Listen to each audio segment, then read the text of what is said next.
कमाल उलूम उन्होंने हासिल किए।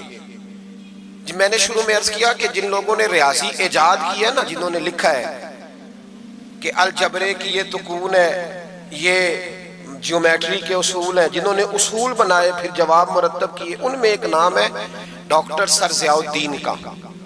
उनकी किताबें आज भी यूनिवर्सिटियों में पढ़ाई जाती हैं। ये आदमी अलीगढ़ यूनिवर्सिटी में रियाजी के उस्ताद थे। तो चूंकि ये तैयार कर रहे थे, इजाद कर रहे थे, बहुत सारी चीजें बना रहे थे, तो एक मसले में उलझ गए। पूरे हिंदुस्तान के रियाजीदानों को खत लिखे, जब मसला हल ना हुआ तो इन्होंने इरादा किया कि ऑस्ट्रेलिया जाऊं, वहां एक सुना है बड़ा अच्छा रियाजीदान है, वीजा अप्लाई कर दिया, टिकट बनवा ली। इनके एक कुलीग थे यूनिवर्सिटी में जो इस्लामियात के उस्ताद थे, उनका नाम था सैयद सुलेमान अशरफ बिहारी। वाला हजरत के मुरीद और खलीफा थे, यूनिवर्सिटी में पढ़ाते थे। तो उनसे मुलाकात हो गई सरे रात, तो कहने लगे शाह जी मैं एक मसले में उलझ गया हूँ रियाजी के, मेरे लिए दुआ करना। तो शाह जी वर्कर आदमी थे, वर्कर बंदे का काम होता है बंदे को काबू करना। शाह जी कहने लगे क्या मसला है? कहने लगे रियाजी का मसला है, तो मैं ऑस्ट्रेलिया जा रहा हूँ बस। शाह साहब कहने लगे ऑस्ट्रेलिया बाद में जाना, पहले मेरे पीर से मिल लो। तो जो मौलवियों के बारे में आज लोगों का ज़हन है, उस जमाने में भी वही था कि इनको क्या पता, मौलवी साहब को क्या पता है जी। वो जो बीए कर लेता है वो दरस निजामी के आलिम से आके पूछता है तुम्हारी तालीम कितनी है। वो खुदा के बंदे, इसने दरस निजामी पढ़ा हुआ है, वो कहता है जी मैं दरस निजामी का आलिम हूं। नहीं वो तो ठीक है, पढ़े हुए कितना है भाई, वो क्या बताए तुम्हें, क्या बात करते हैं साहब, बेटे बैठ बैठ शाबाश। तो आला हजरत के पास वो जब कहा ना कि मेरे पीर के पास चले, तो वो कहने लगे सर ज़ियाउद्दीन के मेरे दिल में ख्याल आया कि मौलवी साहब का रियाजी से क्या ताल्लुक, पर जुबान से मैंने नहीं कहा। अच्छा जी टाइम मिलता है तो चलते हैं। कहते शाह जी फिर अगले दिन मिले स्टाफ रूम में, तो कहने लगे चले फिर आला हजरत के पास। मैंने कहा टाइम मिलता है तो चलते हैं। तीसरे दिन फिर चले, फिर मैंने कहा मैं तो इसको बता के मुसीबत ही गले डाल ली है, ये तो जान ही नहीं छोड़ रहा, अब जाना ही पड़ेगा। कहने लगे कल चलेंगे। वो कहते हैं वही सूटेड बूटेड पैंट कोट जो रिवाज होता है कॉलेज के लोगों का, उसी अंदाज में मैं पहुंचा। असर के बाद हम बरेली शरीफ पहुंचे। इमाम अहमद रजा असर के बाद बाहर बैठते थे, एक कप चाय का लेते थे, सूजी के 2 बिस्कुट खाया करते थे। उनकी आदतें, मुझे अल्लाह ने मौका दिया बरेली शरीफ में रहने का, मैंने वो जगह भी देखी है जहाँ मेरे आला हजरत बैठा करते थे। आला हजरत रहमतुल्लाह ताला अलैह वहाँ बैठते थे, लोग आते थे। सैयद सुलेमान अशरफ साहब पहुंचे, अस्सलाम वालेकुम हुजूर ये मेरे कुलीग है, रियाजी का एक मसला है। तो आला हजरत ने फरमाया चाय मंगाओ। तो वो सर ज़ियाउद्दीन कहते हैं मेरे दिल में ख्याल था कि 10 मिनट बैठूंगा, मसला तो मेरा हल होना कोई नहीं, तो चलो ये मेरा कुलीग है 10 मिनट बैठूंगा। कहते हैं वो मैंने कागज आला हजरत को थमाया, मेरे हाथ में चाय की प्याली आ गई, इधर देखना मेरी तरफ। कहते हैं 1.5 मिनट लगा। आला हजरत ने चंद लाइनें खींची और जब उन्होंने मेरे हाथ में मसला पकड़ाया तो चाय की प्याली मेरे हाथ से गिर गई। मेरा मसला जो कोई हल नहीं कर सका वो कर दिया। तो मैंने कहा हुजूर ये आपने कैसे, मैं होता ना आला हजरत की जगह तो मैंने कहना था जनाब बड़े पढ़े हैं, उस्ताद बड़े काबिल थे, हमारे तो बाएं हाथ की खेल है। पर वो आला हजरत थे ना, आजी भी आला दर्जे की थी। मेरे इमाम फरमाने लगे ये लो, कहा हुजूर आपने रियाजी कहाँ पढ़ी? फरमाने लगे जरा लफ्ज देखिए, फरमाने लगे फकीर का रियाजी से क्या ताल्लुक? फकीर का रियाजी से, मैं तो रसूलुल्लाह के दीन का छोटा सा तालिब इल्म हूँ, अगर पढ़ूंगा तो या अल्लाह का कुरान पढ़ूंगा या मोहम्मद अरबी का फरमान पढ़ूंगा। मेरा क्या ताल्लुक? वो तो हमारे पास लोग विरासत का मसला पूछने आते हैं। एक शख्स इंतकाल कर गया तो उसकी बेटी को कितना मिलेगा, तो बेटे को कितना मिलेगा, तो बीवी है तो कितना मिलेगा, और अगर बच्चे नहीं तो बहन भाई को कितना मिलेगा। तो उसके लिए ना मैंने थोड़ी सी रियाजी सीखी थी। हमारा रियाजी से क्या रिश्ता? मैंने तो रियाजी भी लोगों को नबी पाक का दीन समझाने के लिए सीखी है। तो वो शख्स उठ के खड़ा हुआ, आला हजरत के हाथ चूमे और चूम के कहने लगा मौलाना आपको तो नोबल इनाम मिलना चाहिए, लेकिन सच्चे गुलाम थे ना मेरे नबी पाक के। आला हजरत फरमाने लगे तू नोबल इनाम को छोड़, तू चेहरे पे दाढ़ी रख, 5 नमाजें पढ़ा कर, समझ मुझे इनाम मिल गया। तू सच्चा गुलाम बन जा हुजूर का, समझ मुझे इनाम। भाई ये उनके इल्म का, फकाहत का ये आलम था। मेरी बात पे तवज्जो करें जी, बातें ना करें। आला हजरत रहमतुल्लाह ताला अलैह इस तरह उलूम हासिल किए। फिर जरा आगे देखिएगा, फिर उन्होंने पहरा दिया सारी जिंदगी, गलत बातें नहीं आने दी। मुसलमान मुतासर बड़ी जल्दी होता है, यूरोप की पक्की सड़कें देख के मुतासर हो जाते हैं, बस थोड़ा सा उसूल सही है तो मुतासर हो गए। तू भी उसूल पे अमल करना ताकि हमारा भी मुल्क अच्छा हो जाए। मसला तो अमल करने का है ना, वो अमल कोई भी नहीं करता, तो बस बातें ही बातें। आला हज़रत मुतासर नहीं होते थे, कहते थे काफिर को मुतासर होने वाली चीज है, मुतासर नहीं होते। आला हज़रत के जमाने में साइंसदानों ने कहा जमीन घूमती है। आज भी हमारे बच्चे पढ़ते हैं ना, जमीन गोल है, जमीन पढ़ते हैं कॉलेजों में। आला हज़रत फरमाने लगे पागलो, जब नबी पाक सल्लल्लाहु अलैहि वसल्लम का फरमान मौजूद है कि जब अल्लाह ने जमीन को पैदा किया तो ये कांपने लगी। रब करीम ने पहाड़ बतौरे मीखे बना के इसमें लगा दिए, पहाड़ बतौरे मीखों के किले बना के लगाए, जमीन ठहर गई। जब हुजूर ने कह दिया ठहर गई तो मैं कैसे मान जाऊं घूमती है। हम नबी पाक की बात मानेंगे कि साइंसदान की बात मानेंगे? आला हज़रत ने पूरी किताब लिखी है जमीन साकिन है, और 521 दलाइल दिए, कुरान की आयात भी, अहादीस भी, और साइंसदानों का जवाब साइंसदानों की जुबान में। वो मुतासर नहीं होते थे, कहते थे हम तौहीद को मानने वाले, हम कैसे मुतासर हो।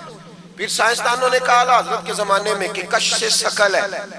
समझा तो पा रहा हूं ना मैं आपको अपनी बातें, चले ऐसे ऐसे कर दे थोड़ा सा, मुझे पता चल जाए आपको समझ आ रही है। ये मैं खिलाफ हूँ ये हाथ खड़ा कराने के, और मैं इसके खिलाफ हूँ। मैं समझता हूँ कि संजीदगी भी एक हुस्न है, तो ये काम होना चाहिए, जोश पैदा करता है, लेकिन कसमें नहीं डालनी चाहिए।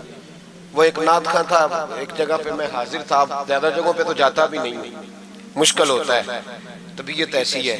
तो उसने कहा जेड़े जेड़े ईमानदार हो हाथ खड़े करो। मैं क्या खुदा दे बंदा जेड़ा नहीं चुकता वो कदों बेईमान है। तो ये वैसे भी सुभान अल्लाह, अगर तुझे राजी करने के लिए कहेंगे तो सवाब ही कोई नहीं होना। जी मैंने मजा नहीं आया सुभान अल्लाह को, भाई तेरे लिए कही तो सवाब ही कोई नहीं। ये सवाब उस वक्त होगा जब अल्लाह की रिजा के लिए कहेंगे। तो क्या चक्कर में डाल दिया, बड़े बूढ़े बाबे बेचारे बैठे होते हैं, बेइज्जत कर दिया जाता है महफिल में। आपको ज़ौक़ ही नहीं है जी, आपको पता ही नहीं है। तुम्हें ज्यादा पता है, ज्यादा पता है। एक नकीबे महफिल साहब इसी तरह मैं किसी जगह पे मौजूद था तो जोर लगाने लगे, कहने लगे तुसी बड़े बदज़ौक़ को बोल दे नहीं। मैंने साथी से पूछा, मैंने कहा कितने पैसे लिए इसने आने के? कहते 40,000। तो मैं उन्होंने आख्या, मैं क्या ना बंदे उन्होंने बेइज्जत कर, तू पैसे लेके मुफ्त आए नहीं सारे, ये तेरे से ज्यादा नहीं है। तो ये बाहर निकले, ये अभी रबीउल अव्वल आएगा तो कोई तमाशा ना लगाना, जमात बदनाम होती है, खबरदार कतन कोई तमाशा ना लगाना। यहाँ बोलियां लगती हैं, जिसकी सुर सीधी है वो पैसे कमा के ले जाता है, और जो आपको 5 नमाजें पढ़ाता है उसकी किताबें सारी जिंदगी पूरी नहीं होती। खुदा का खौफ करो, करो मदह अहले दुवल रजा, पड़े इस बला में मेरी बला, मैं गदा हूं अपने करीम का, मेरा दीन पा रहा है ना नहीं। आप उलमा से बात करें, और नात सुननी है तो मेहरबानी करो, जो डेरा गाजी खां में नात पढ़ता है उसकी भी सुन लिया करो, वो भी हुजूर का जिक्र ही करता है। बस कर दें, ये जमात बड़े संजीदा, ये स्टेज गैर संजीदा लोगों का नहीं है, ये स्टेज अल्लामा अहमद सईद काज़मी का है, ये स्टेज मुहद्दिस आज़म पाकिस्तान मौलाना सरदार अहमद का है, और ये स्टेज मेरे आला हज़रत फाज़िल बरेलवी का स्टेज है। हम किसी को गैर संजीदा काम नहीं करने देंगे, इसलिए मेहरबानी फरमाएं, हक की तरफ तवज्जो करें, हक की तरफ। मुझे एक बच्चे ने आके कहा मेरे अब्बा जी इंतकाल कर गए, मैं बड़ी सारी महफिल कराना चाहता हूँ। मैंने कहा ज्यादा सवाब पहुंचाना है, आप देखोगे थोड़ा? पता जी ज्यादा ही पहुंचाना है। मैंने कहा जा अपने शहर में घूम, जिस जिस आलिम के पास फतावा रज़विया नहीं उसे खरीद के दे, तेरे अब्बे को ज्यादा सवाब मिलेगा, जा दे जाके। इसलिए कि 18-19 हजार की किताब है, जिस आलिम की तनख्वाह 10,000 है वो कैसे खरीदेगा? ये वाली नेकी करो। ये किस चक्कर में कौम लग गई? मेहरबानी करें, बाहर आए। इतना नुकसान कर लिया हमने, यहाँ आपने कवाल अमीर कर दिए या पीर अमीर कर दिए। पीर और जाली, असली लोगों की बात नहीं करता, जाली पीर। मेरे पास एक बच्चा आया करता था, मैं मजमून पे ही रहूंगा लेकिन ये बातें करनी भी बड़ी जरूरी है। बच्चा आया तो कहने लगा जी वो मेरे हज़रत साहब की ये करामत है, तो मेरे अक्सर आता था तो पीर साहब की करामतें। एक दिन को गलती से तलाक का उसके घर में झगड़ा हो गया, तो मेरे पास आया, कहने लगा मौलाना तलाक दे बैठा हूं। तो मैं कहा पीर साहब ने पूछना सही मसला, पीर साहब से पूछना था।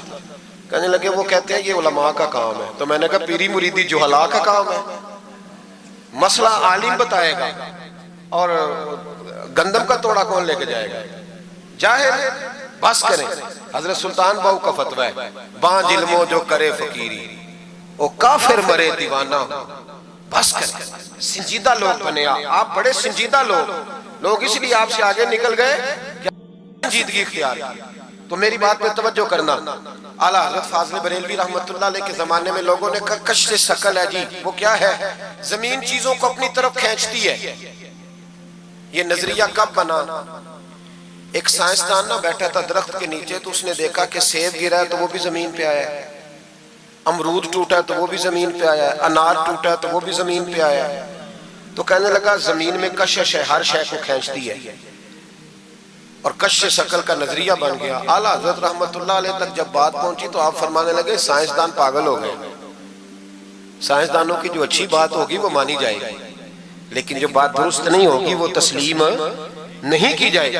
आप फरमाने लगे ये क्या बात हुई कि आधा किलो का सेब तो जमीन ने खींच लिया, अमरूद भी खींच लिया, अनार भी खींच लिया, और गुब्बारे में 1.5 छटाक हवा भर दिया, वो जमीन से खींचा नहीं गया, वो ऊपर उड़ गया है। फरमाने लगे ये कैसा कश्श शकल है? 1.5 छटाक हवा होती है ना गुब्बारे में, वो जमीन से खींचा। आला हज़रत फरमाने लगे असल कश्श शकल नहीं, असल बात यह है कि हर चीज अपनी असल की तरफ लौट जाती है, हर चीज अपनी असल की तरफ। फरमाने लगे हवा की असल ऊपर है तो गुब्बारा उसे ऊपर ले गया। अनार सेब अमरूद जमीन से पैदा हुए थे तो वापस जमीन पे आ गए, वापस। आज भी डॉक्टरों ने बड़ा परेशान किया हुआ है, हम लोग जाते हैं सुन सुना के आ जाते हैं, इल्म नहीं ना होता। अल्लाह करे हम आला हज़रत को पढ़ने वाले भाई भाई, हमें समझ आए हमारे बुजुर्ग हमारा तहफ़्फ़ुज़ कहाँ का। डॉक्टर के पास जाएं, डॉक्टर साहब बच्चा बीमार है, तो डॉक्टर साहब कहते हैं किसी को खांसी तो नहीं, घर में किसी को नज़ला तो नहीं, पहले तो नहीं किसी को बुखार, तो पूरा इंटरव्यू दे लेते हैं भाई उसकी क्या वजह जी, अगर हो तो फिर कहने लगे अगर किसी को बुखार हो तो फिर बच्चे को भी हो जाता है, किसी को खांसी हो तो बच्चे को भी। समझ आ रही है? कहते हैं ना डॉक्टर इस तरह से, ये बीमारी किसी और को तो नहीं फैमिली में। तो मैंने कहा डॉक्टर साहब आप क्या बात कर रहे हैं? नबी पाक सल्लल्लाहु अलैहि वसल्लम ने फरमाया है कि बीमारी मुताद्दी नहीं होती, एक से दूसरे को नहीं लगती बीमारी, एक से दूसरे को। ये सही बुखारी में मौजूद है। नबी पाक सल्लल्लाहु अलैहि वसल्लम से एक शख्स ने कहा हुजूर मेरे ऊंट को खारिश पड़ गई, और वो जो ऊंट खड़ा है उसकी वजह से पड़ गई है। तो क्या मेरे महबूब का समझाने का अंदाज है? मेरे करीम रसूल फरमाने लगे तेरे ऊंट को तो उस ऊंट से खारिश पड़ी है, बता उस ऊंट को कहां से पड़ी थी? तेरे ऊंट को तो वहां से पड़ी, कैसा अंदाज है, उसको कहां से पड़ी? बंदा चुप कर गया, कहने लगा या रसूलल्लाह उसे तो कुदरती पड़ गई है। तो हुजूर फरमाने लगे फिर इसे भी कुदरती पड़ी है।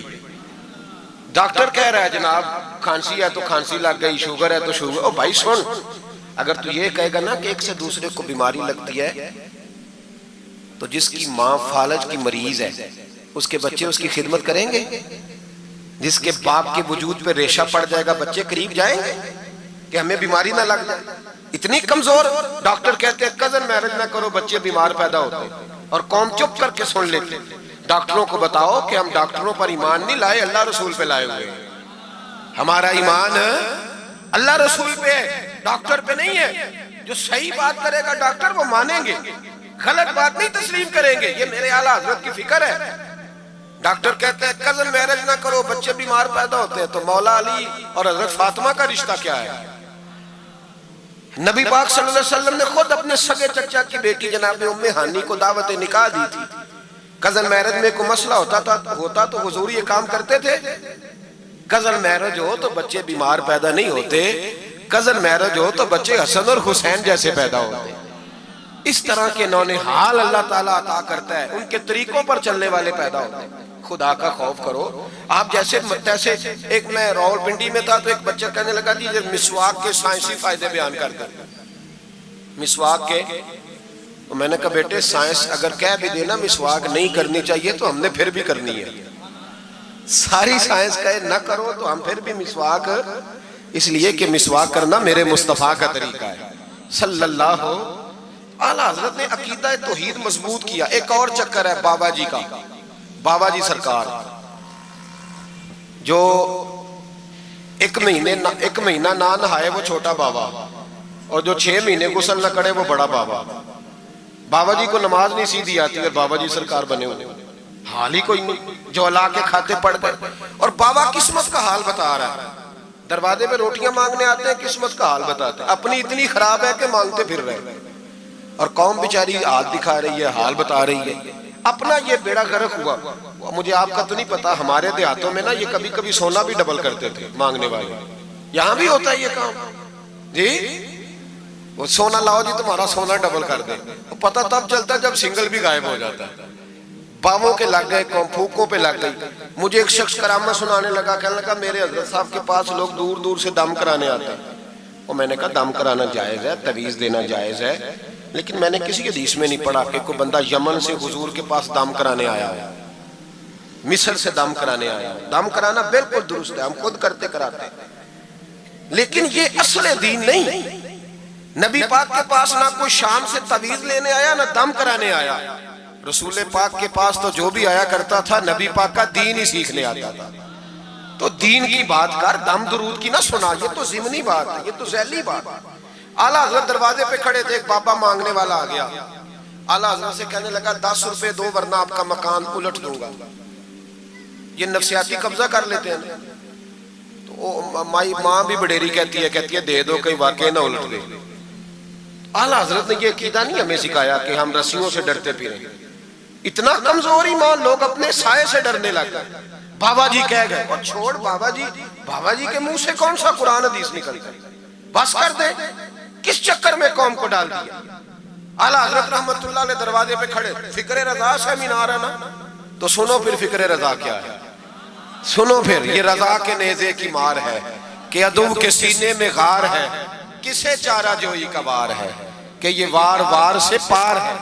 आला हज़रत रहमतुल्लाह अलैह दरवाजे पे खड़े थे, बाबा जी आ गए, कहने लगे 10 रुपए दो। 10 रुपए का माना उस जमाने में यही था जो आज 10,000 का माना है। 10,000 मांग लिया, कहने लगा दो नहीं तो मकान उलट दूंगा। आला हज़रत फरमाने लगे तू 10 के 20 मांग, मैं देने को तैयार हूँ, पर मकान उलटने वाली बात गैर शरई है, ये वापस ले ले। शरीयत तुझे ये कहने की इजाजत, मेरी बातों की समझ आ रही है आप हजरात को? वो कहने लगा नहीं मैंने उलट देना है। आला हज़रत की वालदा बूढ़ी औरत अंदर से बोली, कहने लगी अहमद रजा दे दो, फकीरों से नहीं उलझते। तो आला हज़रत फरमाने लगे अम्मा जो सच्चा फकीर हो मैं तो उसके कदमों में बैठने को तैयार हूँ, पैर चूमने को तैयार, हम तो निस्बतों पे मर मिटने वाले लोग। लेकिन बात वो करे जो रसूलुल्लाह की शरीयत इजाजत देती है, जिसकी इजाजत नहीं देती हम वो बात करने की से इजाजत नहीं देंगे। उसने कहा जी मैंने उलट देना है। इतनी बात हुई तो आला हज़रत के जो शहजादे थे ना, छोटे मुफ्ती आज़म मीर मौलाना मुस्तफ़ा रज़ा खान साहब, वो मकान की दूसरी छत पर, डबल स्टोरी मकान था, तो ऊपर वाली छत पे खेल रहे थे। उनका पैर फिसला, वो गर्दन के बाल अंदर गिर गए, अंदर से शोर उठ गया, बच्चा गिर गया। बच्चा वो फकीर भी सीधा हो गया, देखा ना नहीं ना पैसे दिए, तो शहजादे गर्दन के बाल गिरे ऊपर वाली मंजिल से। लेकिन सुन्नियों किधर खो गए मैं और आप? मेरे आला हज़रत का अकीदा सुनो, फाज़िल बरेलवी अंदर नहीं गए, हालांकि हुजूर अलैहिस्सलाम का फरमान मौजूद है कि औलाद आदमी को बुज़दिल कर देती है, औलाद के हाथों बंदा कमजोर हो जाता है। अंदर नहीं गए, वहीं खड़े रह के कहने लगे अम्मा मेरा एक बेटा है, मेरा एक 1000 भी हो तो मैं सारा नबी पाक की शरीयत पे कुर्बान कर दूंगा, लेकिन किसी बावे की मैं गलत बात मानने को तैयार है। आला हज़रत की जुबान से ये लफ्ज निकले तो साहबजादे उठ के दौड़े आए, कहने लगे अब्बा जी जरा इधर तो देखें, मैं दूसरी मंजिल से गिरा हूं पर मुझे खराश भी कोई नहीं आई, मुझे खराश भी कोई नहीं आई, देखे मेरे कपड़ों को मिट्टी भी नहीं लगी। आपके 2-3 मुरीद खड़े थे, कहने लगे हुजूर ये आपकी करामत है। आप फरमाने लगे मेरी करामत नहीं, ये मेरा अकीदा है, तौहीद है, ये मेरा मेरे रब पर ईमान है, खराश नहीं आई। अब उस फकीर को फरमाने लगे आला हज़रत के तू कहता था मकान उलट दूंगा, चल उलट ना, फिर 10 रुपए नहीं लेने, उलट। चुप कर गया। तो आला लोग कहते हैं मौलवी साहब के पास क्या है? जिसके सीने में रसूलुल्लाह का दीन है उसके पास कुछ नहीं, तो फिर किसी के पास भी कुछ नहीं। हाँ जिम्मेदारी से कह रहा हूं, किसी के पास कुछ नहीं। अगर जिसके सीने में कुरान और सुन्नत का नूर है, अगर उसके पास ही कुछ नहीं। सुनो, आला हज़रत ने अपना जूता उलट दिया, फरमाने लगे अगर ताकत है तो मेरा जूता सीधा करके दिखा। तो मकान उलटने की बात करता है ना। पंजाबी का एक शेर है, आपकी समझ में आ गया तो ठीक है, ना आया फिर भी ठीक है। वो एक पंजाबी के दरवेश कहा करते थे, एक सिट ते पखड़ा कुआर गंदल, असी और भी बूटियां जानने। पता है हमें सारे गुरुओं का है, चलो करामत ना दिखाएं तो बात अलग है, पर खबर हमें है। फरमाया चलो सीधा करो, उसने पूरा जोर लगाया पर जूता सीधा, पसीने आ गए तो कहने लगा जी मैं माफी मांगता हूं, आज के बाद ऐसी बात नहीं करूंगा। आला हजरत वली थे तो वली सखी होता है, जेब से हाथ निकाले, फरमाया तू 10 मांगता था, अल्लाह 20 लेके जा, लेकिन गैर शरी बात खुदा रा बस करो। जो हमें हमारे बुजुर्गों ने नजरियात दिए उन पर कायम रहो। अकीदा रिसालत, आला हजरत के जमाने मुबारक में एक मौलाना ने कह दिया कि हुजूर के बाद भी कोई नबी आए तो खत्म नबूवत में फर्क नहीं पड़ता। तवज्जो है मेरी बात पर? इधर देखो मेरी तरफ। आला हजरत ने पता क्या जवाब दिया? आला हजरत फरमाने लगे तू कहता है आ जाए तो फर्क नहीं पड़ता, हम कहते हैं आए क्यों हुजूर के बाद? हमें जरूरत ही कोई नहीं, हमें कोई हुजूर ने कमी छोड़ी, हमें हाजत ही नहीं, आए क्यों? आला हजरत ने फतवा कुफ्र दिया। एक मौलाना उठे तो कहने लगे जैसा इल्म नबी पाक को है वैसा जानवरों पागलों सबको है। फिर वो कहने लगे मेरी बात का ये मतलब था, वो मतलब था, सच्चे दिल से, बड़े ठंडे दिमाग से। देखिए मैं कोई ऊंचा नहीं बोल रहा, कोई जोश में नहीं हूं। देखो एक बंदा कहता है जैसा इल्म नबी पाक को मिसाल देता है कि ऐसा अताई इल्म तो जानवरों पागलों सबको हासिल है। वो कहता है मेरा ये मतलब है, मेरा वो। हमारा सवाल ये है कि तुझे ये बात कहने की जरूरत क्या है? बोले है कोई जरूरत? नहीं तुसी बोल दे नहीं यार, हाँ तो कर दे, है कोई जरूरत? भाई मतलब जो बात में बयान करना है कि ये मतलब था तो वो मतलब था, तो ये बात कहनी चाहिए, क्यों कही? आला हज़रत रहमतुल्लाह अलैह फरमाने लगे तू पागल हो गया, कुरान नहीं पढ़ता। वअल्लमका मा लम तकुन तअलम, अल्लाह फरमाते हैं महबूब जो आप नहीं जानते थे मैंने सारा ही आपको सिखा दिया है। फरमाया जिसका उस्ताद रब हो उसे कोई कमी रहती है? फरमाने लगे तू ये मिसालें देता है, हमारा अकीदा ये है कि अल्लाह ने गैब के खजानों की कुंजियां ही अपने नबी को अता फरमा दी। एक मौलाना और उठे, कहने लगे नमाज में नबी पाक का ख्याल आए तो नमाज टूट जाती है। लोग कहते हैं लड़ो ना, हम नहीं लड़ रहे भाई, हम तो उम्मत को इकट्ठा करना चाहते हैं। लेकिन इधर देखो ना, आपके सामने कोई बंदा खड़ा होकर कह दे कि नबी पाक का ख्याल आए तो नमाज टूट जाती है, तो आप उसके गले में फूलों का हार डालेंगे? क्यों? मुरव्वत करो ना, मुरव्वत का दर्ज दे रहे हो, मुरव्वत करो। चले आपको एक मिसाल देता हूँ बड़ी सादी। उसने कहा जी हुजूर का ख्याल आए तो नमाज टूट जाती है। नमाज में आप दुरूद शरीफ के बाद दुआ पढ़ते, दुआ कौन सी है? रब्बना इग़फिरली, आती है ना आप सबको, पढ़िए जरा, रब्बना इग़फिरली। इसका तर्जुमा क्या है? या अल्लाह मुझे भी बख्श दे और मेरे माँ बाप को भी। तो जब ये दुआ मांगी तो अब्बा जी का ख्याल नमाज में आया कि नहीं आया?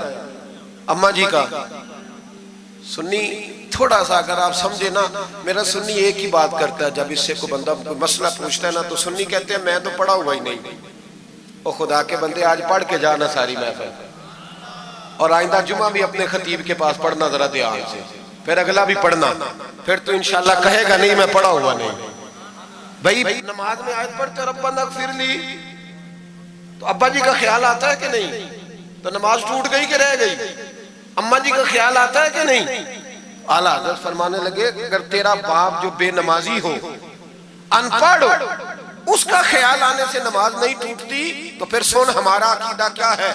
तू कहता है नबी पाक का ख्याल आ जाए तो नमाज टूट जाती है। आला हज़रत फरमाने लगे हमारा अकीदा ये है कि जब तक रसूल पाक का ख्याल आए ना हमारी नमाज होती ही नहीं, होती नहीं जब तक। कुछ लोगों ने कह दिया नबी पाक हमारी तरह बशर है। ओ भाई देखो ना, आज खबर मिली है कि हॉलैंड ने फिर से खाके शाया कर दिए। इधर देखो मेरी तरफ, ये नामूसे रिसालत का मसला 100 साल पहले आला हज़रत ने समझाया था और फरमाया था दुश्मन अहमद पे शिद्दत कीजिए, मुल्हिदों से क्या मुरव्वत कीजिए, शिर्क ठहरे जिसमें ताज़ीम हबीब, उस बुरे मजहब पे लानत कीजिए। वो जो नामूसे रिसालत की बात तब की थी, फरमाया नादानो आज तो तुम कह रहे हो कि हुजूर हमारी तरह के बशर हैं, तो जब तुम बशर बनाओगे तो फिर लोग कहेंगे कि सियासतदान का खाका बन रहा है तो इनका क्यों ना बने माज़अल्लाह। उस वक्त आला हज़रत ने कहा था ना ना, ये बात नहीं है। आप फरमाने लगे बात यह है कि अल्लाह की सरताबा कदम शान है ये, इंसान नहीं इंसान, वो इंसान है ये। कुरान तो ईमान बताता है इन्हें और ईमान ये कहता है मेरी जान है ये। नामूस रिसालत का मसला सारी जिंदगी आला हजरत ने समझाया और लोगों को बताया कि जान है इश्क मुस्तफा, रोज फुजू करे खुदा, जिसको हो दर्द का मजा वो नाजे दवा उठाए क्यों। आला हजरत मौजूद थे मदीना शरीफ में। उस जमाने में ना नबी पाक के गुंबद के सामने खजूरों के 2 दरख्त होते थे, खजूरों के 2 दरख्त। शोरा सारे बैठे थे, तो शायर जो होता है ना वो तशबीह देता है बाजों का। तो शायर ने शेर कहा, कहने लगा यूं है दरख्त हजरत वाला के सामने। तवज्जो है मेरी बात पर। हुजूर के गुंबद के सामने खजूरों के 2 दरख्त हैं। शायर ने शेर लिखा, यूं है दरख्त हजरत वाला के सामने, मजनू खड़ा हो खैमाए लैला के सामने। आला हज़रत फरमाने लगे ये शेर मेरे नबी पाक की शान के लायक। फरमाने लगे तुमने हुजूर के खैमे को, नबी पाक के गुंबद को लैला का खैमा बना दिया, ये क्या बात है। तो लोग मानते भी नहीं ना, वो भी ना माने। कहने लगे जी इतराज करना आसान है, शेर कहना मुश्किल है, आप बताएं शेर कैसे कहना चाहिए। फरमाया लफ्ज वो कहो जो हुजूर की शान के लायक है, जो शान के लायक नहीं वो लफ्ज न कहो। शेर क्या कहा, कहने लगे यूं है दरख्त हजरत वाला के सामने, मजनू खड़ा हो खैमाए लैला के सामने। आला हज़रत फरमाने लगे गलत है तशबीह। कहा जी आप बता दे। तो आला हज़रत फरमाने लगे सुनो फिर, यूं है दरख्त हजरत वाला के सामने, कुदसी खड़े हैं अर्शे मुअल्ला के सामने। गोया कुदसी खड़े हैं अर्शे। ये फाज़िल बरेलवी रहमतुल्लाह अलैह का अंदाज है। नामूस रिसालत के बारे में कभी किसी को गुंजाइश, हमारे एंकर टीवी पे बैठ के अभी भी बातें होंगी सवेरे बड़ी, मौलवी जज्बाती है जी, ये कहता है कि गुस्ताखाने रसूल से रिश्ता तोड़ो, और सारे एंकर हमारे बच्चों को खराब करते हैं। कहते हैं जी हुजूर ने तो अपने बेअदब को माफ किया। बिल्कुल माफ किया है, बिल्कुल माफ किया। नबी पाक ने अपने बेअदब को माफ किया है, पर हजरत अबू बकर सिद्दीक ने हुजूर के बेअदब को कोई नहीं माफ किया। हजरत उमर ने हुजूर के बेअदब को माफ, हजरत उस्मान गनी ने माफ, मौला अली ने माफ, इन लोगों ने हुजूर के बेअदब को माफ। लेकिन ना जो मेरी बेअदबी करेगा उसे मैं माफ करूंगा। बेअदबी मेरी करे और माफी मेरे छोटे भाई से मांग ले, उसको हक है माफ करने का, मैंने माफ करना है। क्योंकि बेअदबी ये मोटी बात है, इसको समझ ले। इस इज्तिमा में मैं हुकूमत पाकिस्तान को मशवरा देता हूँ, बड़ा बड़ा ठंडा मशवरा देता हूँ कि अगर बचना चाहते हो ना तो इनसे ताल्लुक तोड़ लो और इन्हें सख्त जवाब दो, बच जाओगे। वरना जो उनसे रिश्ता नहीं तोड़ेगा वो खुद भी नहीं बचेगा, वो राह में बह जाएगा, वो अल्लाह की पकड़ में आ जाएगा, उसके लिए मुश्किल हो जाएगा। खुदारा सख्त जवाब दो, तुम्हें अल्लाह ने मनसब दिया, मौका दिया, सख्त जवाब दो, स्टैंड लो।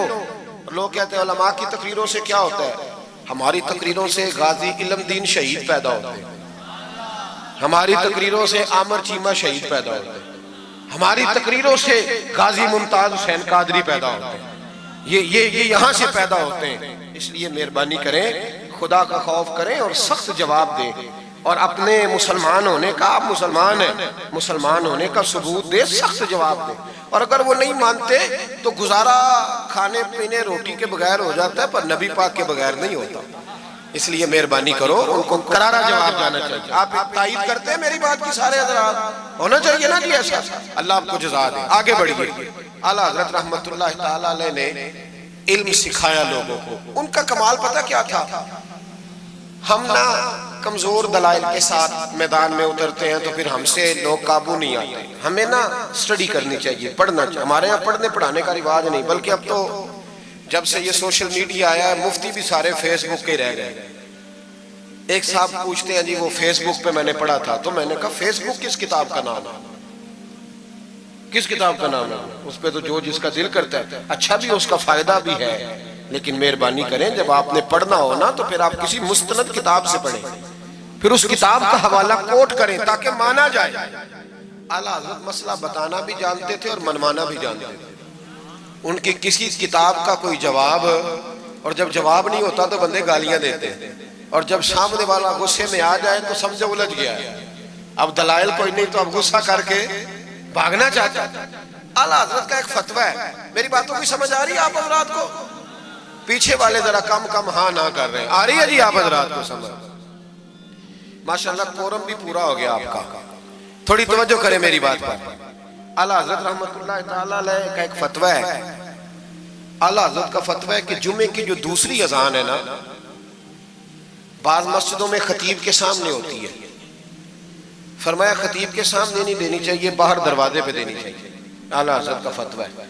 अब मेरी बात भी जरा ठंडे दिल से सुन लें, अगर कोई खतीब के सामने देता है तो अजान उसकी भी हो जाती है, समझ आ रही है? सुबह रटा ना डाल देना अपनी मस्जिद में जाके कि जी उन्होंने तो ऐसे कहा है तो आप ऐसे करते हैं। लोग अपनी इरादा होता है ना लड़ाई करने का, तो बहाना कोई और बना लेते हैं। तो आप कोई किसी का प्रोग्राम हो तो मेरी बात सामने रख के लड़ाई ना करें। जिस मस्जिद में खतीब के सामने भी जुमे की दूसरी अजान होती है, अजान वहां भी बोलिए हो जाता है। आला हजरत का फतवा है कि बाहर देनी चाहिए, पूरा रिसाला लिखा है आला हजरत। और आप दलील ये देते हैं, आप फरमाते हैं कि खतीब तो आया बैठा है, बाहर अजान पढ़ो ताकि बाहर किसी के कानों में जाए कि टाइम हो गया है। खतीब को सुना रहे हो, वो तो आया है, उस पर दलाइल दिया आला हजरत ने, क्योंकि फुरोई मसला है, इख्तलाफ का हक रखते। जबलपुर में आला हजरत चले गए तो वहाँ कुछ मौलाना हजरात ऐसे थे जो नाराज हो गए, कहने लगे जी हम 50 सालों से ऐसे ही कर रहे हैं, इन्होंने नया फतवा दे दिया। उन्होंने आला हजरत पे मुकदमा कर दिया। ये कुछ लोग कहते हैं ना जी मुझे 40 साल हो गए, आप आज बात बता रहे हैं, तो भाई इल्म का ताल्लुक तजर्बे से नहीं होता कि 40 साल का बंदा तजर्बा कर ले तो नमाज सही हो जाती है। उसके लिए नमाज सीखनी पड़ती है, याद करनी पड़ती है। तजर्बे का ताल्लुक इल्म से, वो सीखना पड़ता है। आला हज़रत रहमतुल्लाह अलैह फतवा दिया कि बाहर अजान पढ़ो। एक आदमी ने मुकदमा कर दिया, कचहरी चला गया कि देखें जी इन्होंने आके नया मसला छेड़ दिया और हमारे खिलाफ फतवा दे दिया। आला हज़रत फरमाने लगे किसी के खिलाफ नहीं दिया भाई, मैंने तो मसला पूछा तो बता दिया। हर बंदा कबूल करने की सलाहियत भी नहीं रखता, हक कबूल करने के लिए भी दरिया जितना दिल चाहिए, कबूल करना भी बड़ा मसला है। उसने मुकदमा कर दिया अंग्रेज की अदालत में, अगरचे जज मुसलमान था। और आला हज़रत कभी अंग्रेज की अदालत नहीं जाते थे, फरमाते थे अदालत वो होती है जहां अदल होता है, इसको कचहरी कहते थे, और कभी नहीं गए थे अदालत। फरमाते थे जब निज़ामे मुस्तफ़ा अलैहिस्सलाम नाफिज होगा फिर जाएंगे। मुखालिफीन ने मुकदमा कर दिया। वो जो सामने आवाज देता है ना जज के, फुला बिन फुला हाजिर हो, हमारे यहाँ तो उसे अदरी भी कहते हैं, हाकर भी कहते हैं, आप पता नहीं क्या नाम देते हैं उसको, क्या कहते हैं जी उसको यहाँ, चले जो भी है, नुमाइंदा कह लें आप जज का, मैं तफसील में जाता नहीं। उसको कहा जाता है ना फुला बिन फुला को बुलाओ। समझ आ रही है आप हज़रात को? आला हज़रत का मुरीद था वो बंदा। जब पता चला ना उसके जज के पास मुकदमा है, तो आला हज़रत ने बुला के उसे सारी बात समझा दी। वो मुखालिफीन जब कचहरी पहुंचे तो आला हज़रत गए कोई ना, वो कहने लगे देखा वो आया नहीं, हम जज साहब को कहेंगे वो तो अदालत को भी कुछ नहीं समझता, देखो ना नहीं आया, जरा मसाला लगाएंगे और जल्दी फैसला होगा। जज मुसलमान था, उसने केस सारा पढ़ा, समझ गया कि मसला यह है कि एक मौलाना कहते हैं अजान खतीब के सामने दो, दूसरे कहते हैं वहां दो। जब बारी आई ना उस केस की, केस पढ़ के ना तो अपने उस नुमाइंदे को कहने लगा मौलाना अहमद रजा बिन नकी अली खां को बुलाओ। उसको आला हज़रत ने समझाया हुआ था, उसने पता क्या किया, जज के कुर्सी के सामने खड़े होके तो कानों में उंगलियां दे ली, कहने लगा मौलाना अहमद रजा बिन नकी अली खां हाजिर हो। तो जज कहने लगा बाहर जाके कहने लगा जी यही बात तो मेरे आला हज़रत फरमाते हैं, यही तो वो कहते हैं कि उन बाहर जाके खतीब तो आया बैठा है, यही तो वो कहते हैं, यही तो मसला है। वो जज उसी वक्त कहने लगा उनको आने की कोई जरूरत नहीं, वो जो भी कहते हैं सही कहते हैं, मसला उनके हक में। मुल्के सुखन की शाही तुमको रजा मुसल्लिम जिस सिमत आ गए हो सिक्के बिठा दिए। ये कमाल था इमाम अहमद रजा फाज़िल बरेलवी, बात कहनी भी आती थी और बात मनवानी भी, मनवा ली अपनी बात।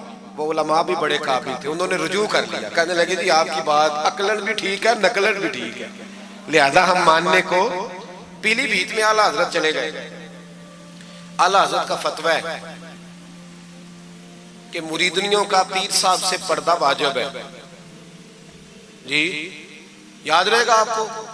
और आला हजरत का ये फतवा है कि किसी बुजुर्ग की कब्र पे जाना है तो 4 हाथ दूर खड़े रहना है, करीब नहीं जाना।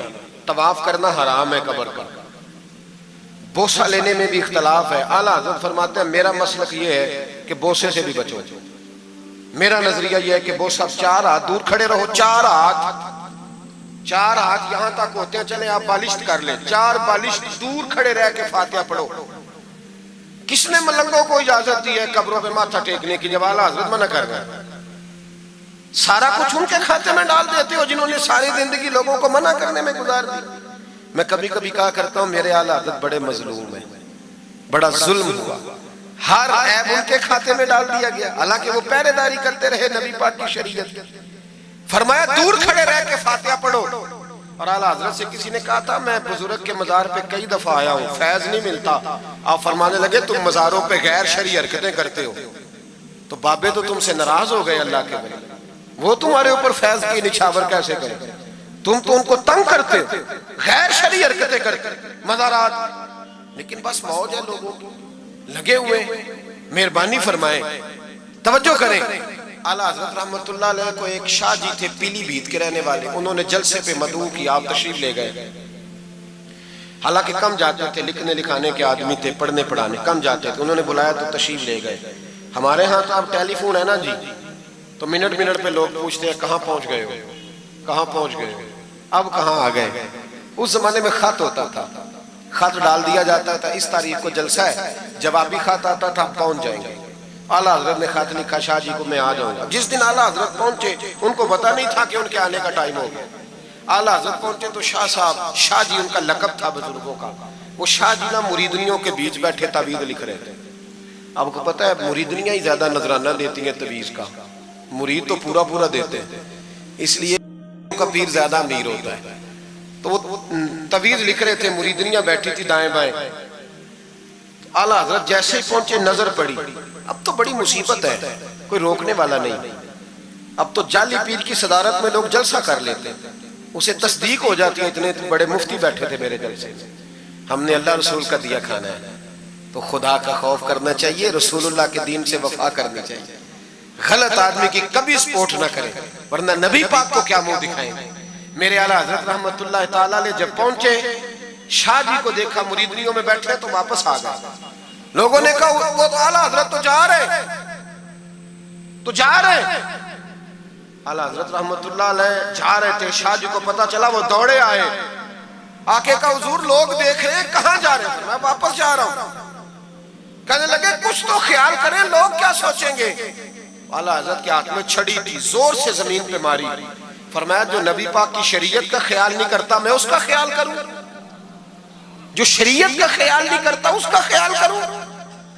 शरीयत का बस समझ लेंगे जुमला, जो शरीयत का ख्याल ना करे कभी उसका ख्याल, और जो शरीयत का ख्याल करे उसके पैरों में बैठे रहो, उसकी नौकरी करो, उसकी ड्यूटी करो, उसकी गुलामी करो, लाजमी करो। शाह जी ने एक दलील दी, कहने लगे हुजूर ये जो मुरीदनियां होती हैं ये बेटियों की तरह होती हैं। तो आला हजरत फरमाने लगे तरह ही होती हैं, बेटियां तो नहीं ना होती। और फिर दलील देखो, आला हजरत की दलील कितनी आला है। आला हजरत फरमाने लगे शाह जी कुरान ने नबी पाक की अज़वाज को मोमिनों की माएँ कहा है, व अज़वाजुहु उम्महातुहु, नबी की बीवियां तुम्हारी माएँ हैं। लेकिन फरमाया वही अम्मा हजरत उम्मे सलमा बैठी थी तो नाबीना से अभी आए थे, जिसको कुरान ने माँ कहा उसके सामने बेटा आया था। तो रसूल करीम सल्लल्लाहु अलैहि वसल्लम ने जनाबे उम्मे सलमा से कहा पर्दा करो। अर्ज की हुजूर वो तो नाबीना है। फरमाया तुम्हें तो नजर आ रहा है ना। फरमाया जिसको कुरान माँ कहे जब उससे पर्दा जरूरी है तो ये तो बेटियों की तरह है। शाह जी भी बड़े ज़रफ़ वाले आदमी थे, कहने लगे हुजूर हाथ करीब करें, मुझे समझ आ गई आपके हाथ में तौबा करता हूँ, आज के बाद ये काम नहीं करूंगा। बड़े आदमी थे ना, मान गए। बड़ा आदमी मानता है, जो बुज़दिल होता है तो अपनी गलती पे डट जाता है। जब मान गए तो फिर आला हजरत भी तो आला थे ना, जब कहा ना मानता हूं तो फिर इमाम अहमद रजा भी झुके। और लोगों को पता तब चला जब आला हजरत ने शाह जी के पैर चूमने शुरू कर दिए। पहले नाराज होकर जा रहे थे, मैं तेरा ख्याल, अब शरीयत पे अमल किया तो कदम चूमे। आला हजरत गुलाम थे सैयद, इतना इल्म पढ़ने के बावजूद एक पीर के मुरीद हुए। समझ आ रही है मेरी बात? मुर्शिद के मुरीद हुए, इतना इल्म पढ़ने के बावजूद, नौकरी की। हम तो जरूरत ही नहीं, जो बंदा 2-4 जमातें पढ़ जाता है वो तो कहता है मैं, मुझे पीर अच्छा मिलता ही कोई नहीं जी। तो मैं कहता हूँ जब बंदा पढ़ लिख जाए और पैसे जेब में आ जाए तो फिर अच्छा पीर कैसे मिल जाए, इसमें शक नहीं, पीर भी गलत है, लेकिन अच्छे लोग भी दुनिया में मौजूद है। ये हो नहीं सकता कि अच्छे लोग हो ना, लेकिन हम किसी नेक आदमी की गुलामी करना पसंद नहीं करते। हम रश देखते हैं किधर ज्यादा है, रश के पीछे आला हज़रत मुरीद हुए और पीर खाने की नौकरी की। जब ड्यूटियां लगती थी आस्थाने पे, तो मेरी तरह का तो मौलवी कहीं मुरीद भी हो ना, तो पीर खाने पे जाके स्टेज पे बैठना पसंद करता है। लेकिन आला हज़रत फरमाया करते थे मेरी बाथरूम पे ड्यूटी लगाओ, मैं वो वाली नौकरी करूंगा, उससे मेरा नफ्स कुचला जाता है।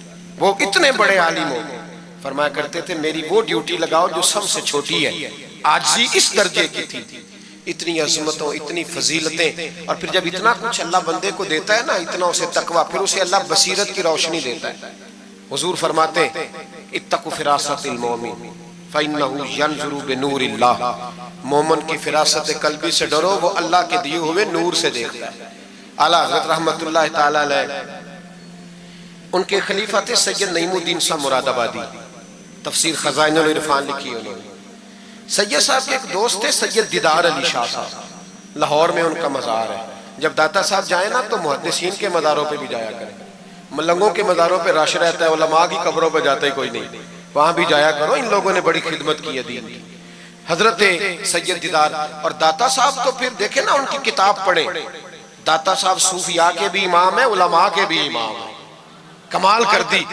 तो मेरे भाई हजरत जनाब सैयद दीदार अली शाह साहब सैयद नईमुद्दीन मुरादाबादी रहमतुल्लाह ताला अलैह के दोस्त थे। सैयद दीदार अली शाह साहब रहमतुल्लाह अलैह मिलने गए सैयद नईमुद्दीन साहब से, तो सैयद नईमुद्दीन साहब तैयार थे बरेली शरीफ जाने के लिए। सैयद नईमुद्दीन साहब बरेली जाने को तैयार थे, उम्र में भी आला हजरत से बड़े थे दीदार अली शाह साहब।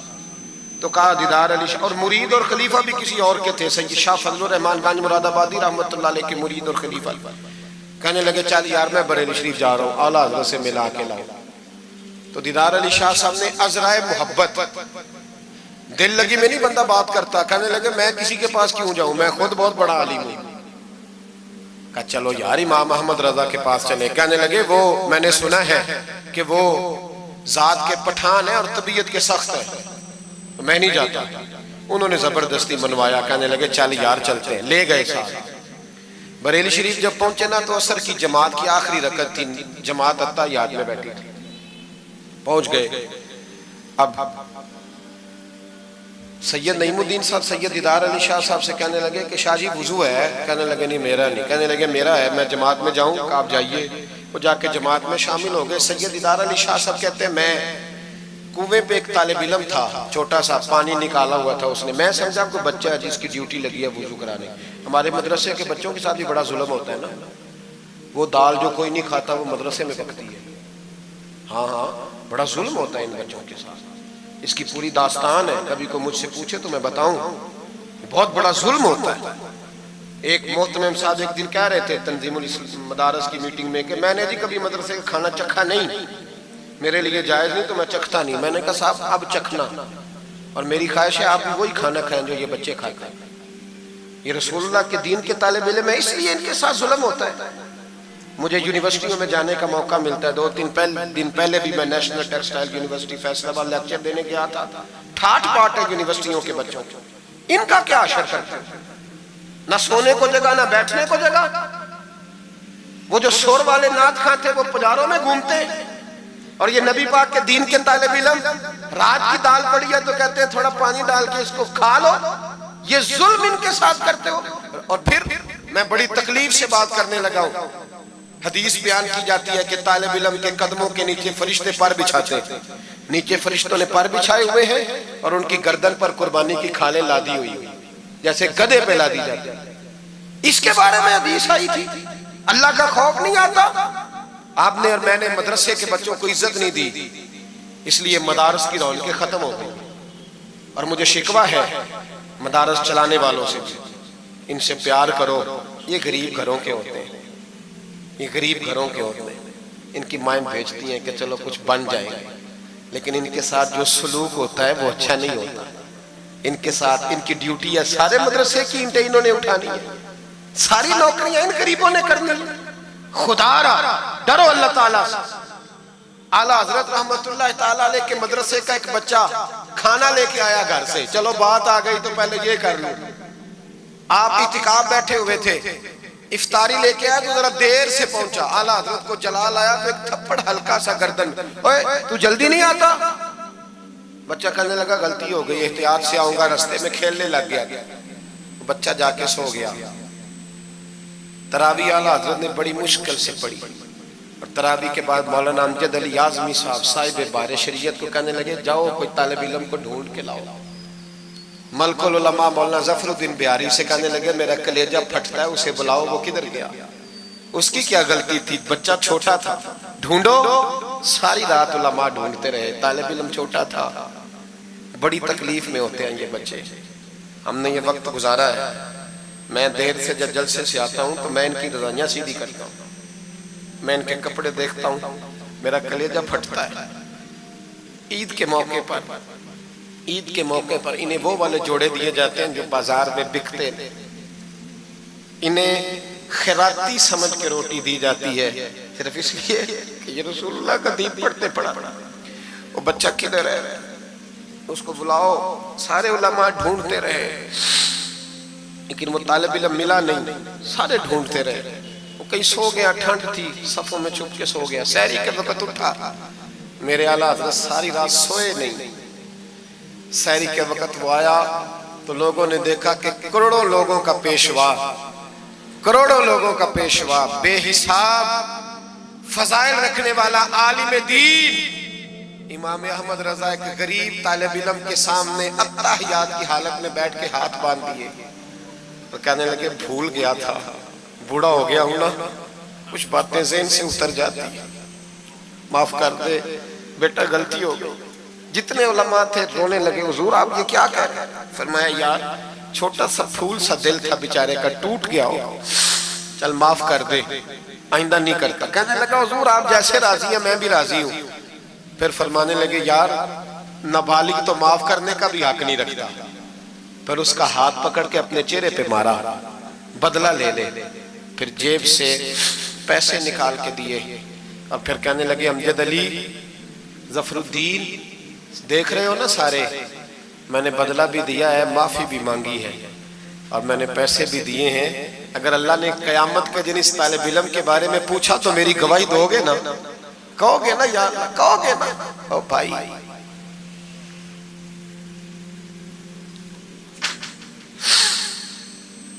कमाल था मेरे आला हज़रत रहमतुल्लाह। आलिम वो होता है कि जिसके पीछे 4 गाड़ियां आगे और 4 पीछे हो, पीछे हट जाओ, पीछे हट जाओ, वो मुर्शिद होता है। मुर्शिद वो होता है जिसके पास से तकवे की खुशबू आती है, खौफे खुदा की खुशबू आए, रसूलुल्लाह की मोहब्बत जाके, वो कामिल मुर्शिद होता है। हजरत सैयद नईमुद्दीन साहब मुरादाबादी रहमतुल्लाह अलैह फरमाते मैं पहुंचा उस तालिब इल्म को, मैंने समझा को वुजू कराने वाला है, तो मैंने कहा पानी उठाने लगा तो कहने लगा बाबा जी पूछ तो ले पहले, पानी तो मेरा है। फरमाते मैंने कहा चल बेटे फिर दे दे अगर तेरा है तो, मैंने वुजू करना है। तो वो बच्चा कहने लगा हुजूर आपको पता है कि नाबालिग अपनी मर्जी से भी अपनी चीज किसी को नहीं दे सकता। मौलाना दीदार अली शाह साहब फरमाते मेरे दिल पर चोट लगी। मैंने कहा दीदार अली अहमद रजा के मदरसे के तो नाबालिगों का इल्म भी तुझसे ज्यादा है, नाबालिगों का ये हाल है तो बड़ों का क्या हाल होगा। फरमाते हैं कि वुजू उस बच्चे ने किया, फिर मैंने पानी भरा, वुजू करके मैं मस्जिद की सीढ़ियां चढ़ रहा था। सैयद नईमुद्दीन साहब की नमाज रहती थी, वो मुकम्मल कर रहे थे, आला हज़रत सीढ़ियां उतर रहे थे, उनके पीछे पीछे हाथ बांध के लोगों को चलते देखा तो मैं समझ गया यही आला हज़रत है। आला हज़रत की करामत थी कि सैयद की आंखें देख के पहचान जाते थे कि सैयद है। आंखें कहते हैं जब सीढ़ियां आला हज़रत उतर रहे थे मैं चढ़ रहा था तो मेरी आंखें देख के पहचान गए, सलाम ली तो कहने लगे आप सैयद हैं, तेरी नस्ल पाक में है बच्चा बच्चा नूर का, तू है ऐने नूर तेरा सब घराना नूर, आप सैयद हैं? कहते मैंने कहा जी। कहते इतना बड़ा आलिम, जब मैंने जी कहा तो फौरन झुके और मेरे हाथ चूम लिए। तो मैंने पूछा तबीयत कैसी है? वो बात जो मेरी और सैयद साहब की तन्हाई में हुई थी। मैंने कहा आला हज़रत से पूछा हुजूर तबीयत कैसी है? तो कहने लगे शाह जी जात का पठान हूं, तबीयत जरा सख्ती है मेरी, पठान जो हूं तो जरा तबीयत सख्ती है, क्या करूं। सैयद साहब कहते हैं मैंने कहा हुजूर वो तो मैंने ऐसे ही फरमाया, शाह जी जो हो गया ठीक हो गया, आप नमाज पढ़ ले, मैं इंतजार करता हूँ, आप नमाज पढ़ ले। कहते हैं फिर मैं आला हजरत का हो के रह गया, और फिर सारी जिंदगी मुझे शिकवा रहा कि इतनी देर से क्यों आया, जिंदगी से यही तो गिला है कि तू बड़ी देर से मिला है। खौफ पता कितना था दिल में, आजिज़ी कितनी थी,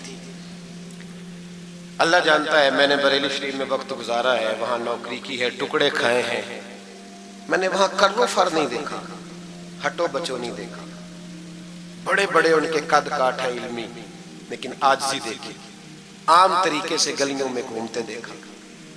मैं जलसों में जाता हूँ तो मेरी ख्वाहिश होती है मैं बैठ जाऊँ, लोग मुझसे मिलने सारे, लोग शिकवा करते हैं गरीब, कहते हैं हजरत जी अगर वजीर हमें नहीं ना मिलता तो पीर भी नहीं मिलता, कोई हमारे दुख नहीं सुनता।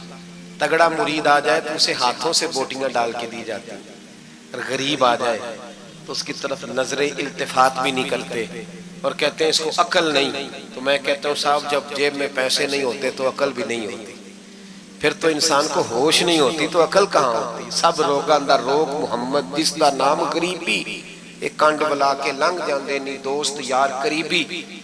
छोटा सा एक बच्चा 10-12 साल का, सैयद कनात अली शाह साहब आला हज़रत के खलीफा है, वो कहते हैं वो छोटा सा बच्चा आके खड़ा हुआ, कहने लगा हुजूर आपकी दावत पकानी है, को टाइम देंगे। आला हज़रत अभी कुछ कहने लगे थे, कहने लगा हुजूर मैं यतीम हूँ, अकेला हूँ, सिर्फ मेरी अम्मा है, मिलेगा टाइम? तो आला हज़रत फरमाने लगे तुझे नहीं टाइम देना। चुप कर गया, फरमाने लगे मैंने नहीं तुझे टाइम देना, तूने मुझे देना है, बता बेटे कब आऊँ? कहने लगा कल जोर के बाद आ जा। फरमाया अकेला हूं या किसी को ले आऊं? कहने लगा एक बंदा लाइएगा, दो ना आए। सैयद कनात अली शाह साहब को आला हजरत ने साथ लिया, उस बच्चे के घर जोर के बाद पहुंचे, दरवाजे पे दस्तक दी तो कहने लगा जी आ गए आप? में आया, एक बोरी एक टाट अंदर से लाया और बाहर गली के दरवाजे पे बिछा दिया। कहने लगा हुजूर घर में कमरा एक ही है और आप पर्दे के पाबंद हैं, तो मेरी अम्मा है घर में, यहीं बैठना है। फरमाया बेटे हम तेरे मेहमान है, जिधर तू कहेगा बैठ जाएंगे। फाज़िल बरेलवी बैठ गए। आला हज़रत बीमार रहते थे, डॉक्टर ने कहा सख्त ग़िज़ा नहीं खाना, तो आप सूजी के बिस्कुट दोपहर में असर के बाद थोड़े लेते थे।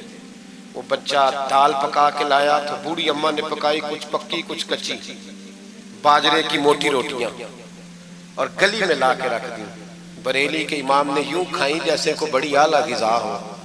कहते हैं पहली सैयद कनात शाह साहब कहते हैं पहली दफा इतना खाना खाया, 1.5 रोटी खा गए। तो फरमाने लगे मैंने कहा हुजूर मेहरबानी करें थोड़ा खाएं, ये तबीयत आप तो खाते ही नहीं तो आपकी तबीयत परेशान होगी। फरमाया चुप कर, अपनी सेहत देखूं कि गरीब और यतीम का दिल देखूं। फरमाया देखना मासूम सा दिल है, टूट जाए खाने में। कहते खुल के खाया, पर वो बाहर चाय भी लाया, चाय पी। फिर आला हज़रत ने कुछ नजराना निकाल के दिया, फरमाया ये तोहफा रख लो, कुछ पैसे भी दिए। का इजाजत है जाऊं? का जी ठीक है जाएं। सैयद साहब कहते हैं जब हम आ रहे थे तो मैंने आला हज़रत को हुजूर ये आपने क्या कि अगर बीमार हो गए? तो कहने लगे शाह जी चुप कर जाओ, अगर मेरा दिल फटता हो तो मैं आपको चीर के दिखाऊं, जितना सुकून अल्लाह ने मुझे आज अता किया है पहले कभी नहीं मिला, कभी नहीं मिला। इस गरीब के पास जा मेरे आला हज़रत के अफकार थे, नजरियात थे, वो सारी जिंदगी रसूलुल्लाह का गुलाम बन के रहे, शरीयत की पासदारी की, और उसके साथ साथ वो अल्लाह के वलियों की गुलामी करते। कुछ सैयदजादा आ जाता तो आला हज़रत रहमतुल्लाह अलैह उठ के मिलते, ताजीम करते। वो औलिया अल्लाह के लेकिन सच्चे वली के गुलाम।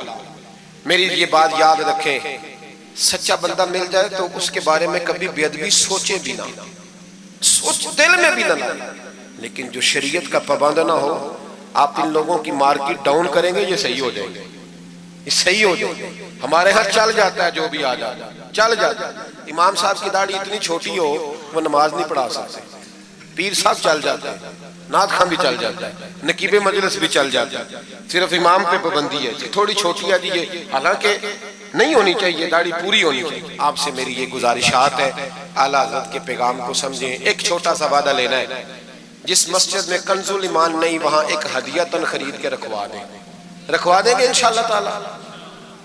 महंगी बात बता दी है मेरे ख्याल में, आप चुप कर गए, रखवा देंगे कुरान शरीफ। और जिसके पास 10 रखवाने की तौफीक है वो 10 रखवा दे और अपने उलमा को आला हज़रत की किताबें खुद खरीद कर पहुंचाएं, लाइब्रेरियों में रखवाएं, उनका पैगाम आम करें, लोगों को दें और तलकीन करें कि इसे पढ़ें। जो सोशल मीडिया इस्तेमाल करने वाले हैं वो उलमा से ले लें, आला हज़रत के फतावा जात, वो उसको आगे शेयर करें, उनकी बातें आगे पहुंचाएं, अपनी अपनी जिम्मेदारी का एहसास करें। नमाजें 5 मस्जिद में बाजमात पढ़ें। ये दाढ़ी नबी पाक की सुन्नत है और अल्लाह ने सिर्फ मर्दों को दी है, औरत को नहीं दी। उसने मर्द के चेहरे पर पसंद की। नबी सारे दाढ़ी वाले, सहाबा सारे दाढ़ी वाले, अहले बैत सारे, औलिया अल्लाह सारे। जो लोग कहते हैं ना नेक होकर रखनी है, उनके लिए मशवरा यह है कि दाढ़ी रख लो, नेक हो जाओगे इंशाल्लाह। दाढ़ी नेक बना लो। और जिसने रखी है ना वो भी अपनी मर्जी की ना रखे, नबी पाक की मर्जी की रखे। पूरी एक मुट्ठी दाढ़ी रखे, पूरी एक मुट्ठी दाढ़ी रखें और अपने घर में पर्दा कराएं, पर्दा कराएं। याद रखें, हर इमारत को गुलाफ नहीं चढ़ता, सिर्फ बैतुल्लाह को चढ़ता है। हर कुरान, हर किताब को गुलाफ नहीं चढ़ता, सिर्फ कुरान पाक को चढ़ता है। हर बीबी पर्दा नहीं करती, सिर्फ सैयदा फातिमा की मानने वाली पर्दा करती अपनी। और याद रखें, वो बेटा, वो भाई, वो शौहर मुजरम होगा जिसकी बीवी पर्दा नहीं करती। खुदा ये आला हज़रत का मिशन है, पैगाम है। ये वाहद वली है आला हज़रत औलिया अल्लाह में से वाहद। हर वली की अलग अलग शान होती है ना, जिसमें वो मुमताज होता है। जनाब सिद्दीक अकबर सदाकत में बात है, हालांकि सखी भी बड़े, एक शान इन्हें इनफिरादी मिली आला हज़रत। आला हज़रत की ज़ौजा अपने दौर की बहुत बड़ी वलिया थी और बाकायदा पढ़ी हुई नहीं थी, लेकिन इतनी शनासा हो गई थी कि आला हज़रत कहते किताब उठा के ला तो किताब ले आती, फलानी किताब ला ले आती। छुरी के साथ कलम बना के रखती, स्याही रखती, कागज देती। आखिरी उम्र में मेरे आला हज़रत ने फरमाया तूने बड़ी खिदमत की, मांगा कुछ नहीं, कुछ मांग ले। तो अम्मा जी उठ के करीब बैठ गई, कहने लगी कुछ देना है ना तो मेरी बख्शिश की दुआ कर। अंदाज देखो, बीवी, बाहर लोग तकरीरें सुनते हैं, घर वाले किरदार देखते हैं। इसलिए घर वालों को मुतासिर करना, जरा वो किरदार देखते हैं, वो तकरीर नहीं ना सुनते, किरदार देखते हैं। आला हज़रत ने फरमाया मैं तेरे लिए दुआ करूं? तो कहने लगी मैंने जलवतें और खलवतें सारी देखी हैं, मैंने दुख और सुख आपके साथ बिताए हैं, मैंने आपको हर हाल में रसूलुल्लाह का गुलाम देखा है। तो इतने सच्चे आदमी से दुआ कराऊंगी तो अल्लाह जरूर मेरी बख्शिश फरमाए।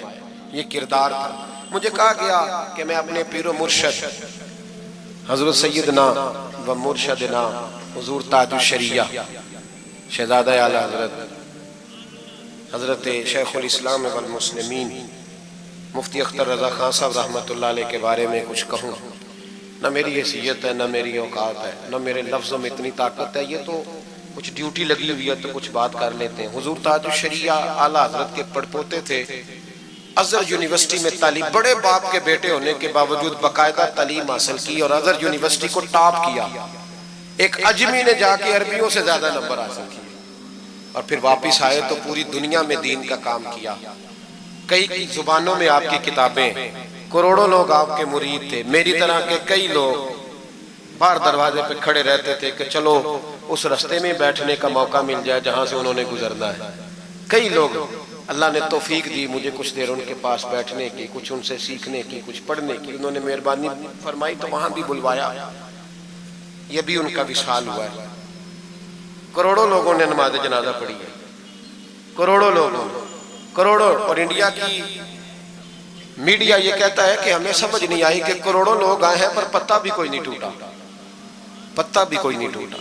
50,000 आदमी इकट्ठा आ जाए ना आपके डीजी खां में तो पकौड़े भी खत्म हो जाएंगे ना, लेकिन वहां करोड़ों लोग आए, पता नहीं रोटी किसने दी, खाना किसने खिलाया। बड़े बाप के बेटे थे लेकिन खुद भी बहुत बड़े थे। सारी जिंदगी रसूलुल्लाह का दीन फैलाया। दुआ करना अल्लाह ताला हमें उनके तरीकों पर चलने की तौफीक अता फरमाए। मैं दुआ करता हूँ जो कुछ मैंने अर्ज किया अल्लाह उसे कबूल फरमा ले, जहाँ हम भूल गए अल्लाह हमसे दरगुजर फरमाए।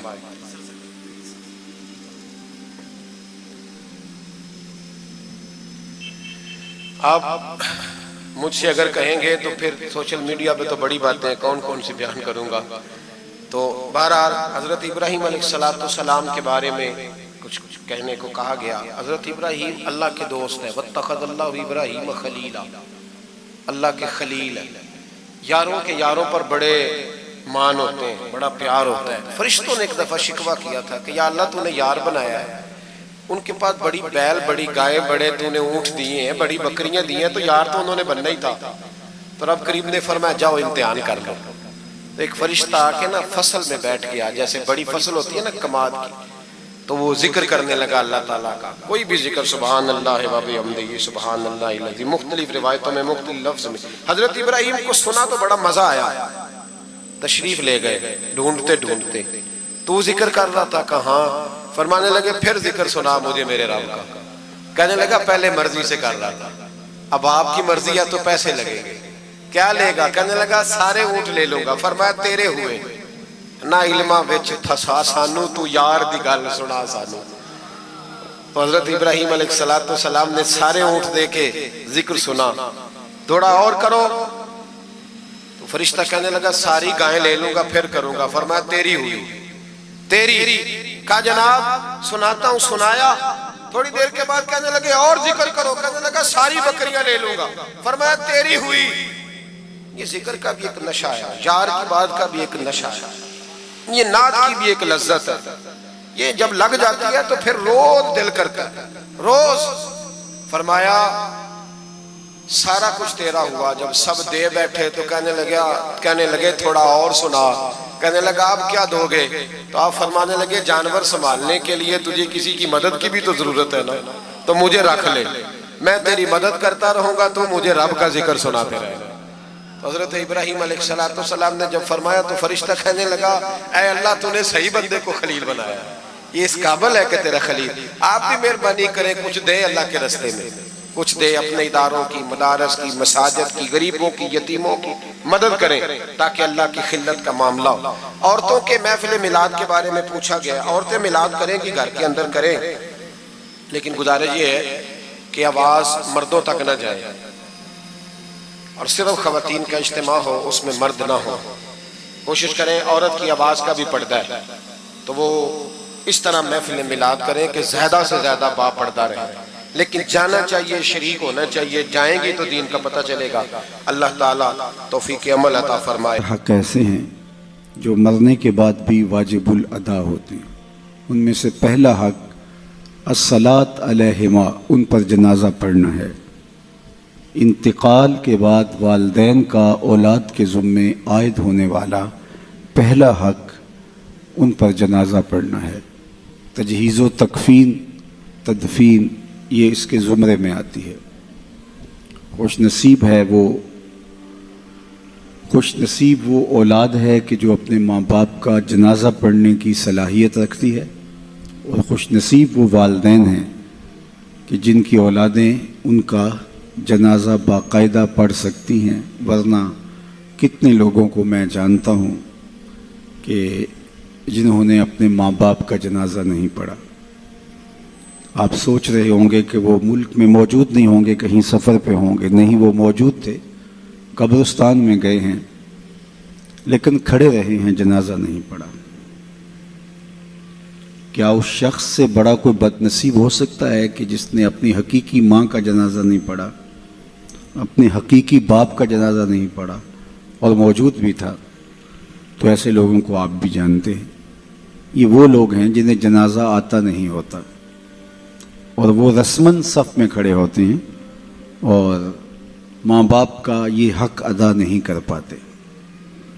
और इससे बड़ी महरूमी और क्या हो सकती है कि इंसान अपने माँ बाप के जनाजे में खड़े हो करके उनका ये हक भी अदा न कर पाए। दूसरा हक माँ बाप का जो औलाद के ज़ुम्मे आयद होता है वो है इस्तिग़फ़ार लहुमा, उनके लिए बख्शिश की दुआएं करना। ज़िंदगी के अंदर माँ बाप की खिदमत के बहुत सारे तरीक़े हैं, उनकी खुशनुदी हासिल करने के बहुत सारे ज़राए हैं। आप उनके पाँव दबा सकते हैं, अनवा व अक़साम के फल उनको दे करके उनकी खुशनुदी हासिल कर सकते हैं। उनकी खुशी के जो भी सामा हैं आप वो कर सकते हैं। उनके मिजाज से आशनाई की वजह से आप जानते हैं कि ये किन बातों से खुश होते हैं। लेकिन जब इंतकाल कर जाते हैं तो फिर ये सारे ज़राए ख़त्म हो जाते हैं। तो फिर उनके लिए, उनकी खुशनुदी हासिल करने के लिए दूसरा हक माँ बाप का उनके लिए इस्तिग़फ़ार करना है। और मरने वालों को इंतकाल के बाद सबसे ज़्यादा ज़रूरत दुआओं की होती है। मल मय्यतु फ़िल क़ब्र इल्ला कल गरीक़िल मुतग़व्विस फ़िल बहर यंतज़िरु दावतन। अल्लाह के महबूब अलैहिस्सलाम ने इरशाद फरमाया, जब हम किसी शख्स को कब्र में दफन करके वापस पलटते हैं तो उसकी हालत ऐसे होती है जिस तरह कोई शख्स पानी में गोते खा रहा हो और फरियाद कर रहा हो। कल गरीक़िल मुतग़व्विस, दो लफ्ज़ बयान फरमाए, एक तो गर्क होने वाला, डूबने की कैफियत, और दूसरा अल मुतग़व्विस, फरियाद करने वाला। उस आड़े और मुश्किल वक्त में अपने पसमानगान की तरफ से अगर उसे किसी चीज़ का इंतज़ार होता है, यंतज़िरु दावतन, वो दुआ का इंतज़ार होता है, किसी के मेरे लिए हाथ उठ जाए और मेरे लिए कोई दुआ कर दे। तो अल्लाह बंदों के उठे हुए हाथ खाली नहीं मोड़ता। इन्ना रब्बकुम हय्युन करीमुन यस्तही मिन अब्दिही इज़ा रफ़ा यदैहि इलैहि अन यरुद्दहुमा सिफ़रा। तुम्हारा रब हया करने वाला करीम है। बंदे जब उसके सामने हाथ फैला के दुआ मांगते हैं, अल्लाह फरमाता है मुझे शर्म आती है उनके उठे हुए हाथ खाली कैसे मोड़ दूं। बंदों के उठे हुए हाथों की वो लाज रखता है और खाली नहीं मोड़ता, चूँकि वो करीम है। जितने लोग आप बैठे हैं, इतने लोग किसी दुनियादार के डेरे पे जाके कोई ऐसी चीज़ तलब करें जिसका देना उसके लिए मुश्किल ना हो और देने से ख़ास फ़र्क भी ना पड़ता हो, तो मुझे बताएं कि इतने लोग अगर उठ के किसी के डेरे पे चले जाएं और उससे वो चीज़ मांगें जिसका देना उसके लिए आसान हो, तो क्या वो इतने लोगों को खाली मोड़ सकता है? ख़ानदानी शख्स होगा तो वो कहेगा डेरादारी की शान के ख़िलाफ़ है कि इतने लोग मेरी दहलीज पे चल के आ गए हैं और मुझे कोई ख़ास फ़र्क भी नहीं पड़ता इनके मुतालबा को पूरा करते हुए, तो वो ज़रूर उस मुतालबा को पूरा करेगा। वो कहेगा ये डेरादारी की शान के ख़िलाफ़ है कि इतने लोगों को खाली लुटा दूँ।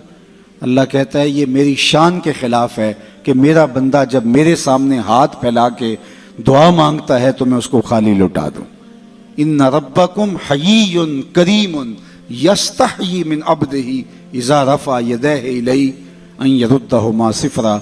जब हाथ फैला के वो मेरे हुजूर हाजिर होते हैं और मेरे से इल्तिजा करते हैं, तो अल्लाह फरमाता है कि मैं उनको खाली नहीं मोड़ता, चूँकि मैं करीम हूँ और मुझे खाली मोड़ते हुए हया आती है, मुझे शर्म आती है कि मैं उनको खाली मोड़ दूँ।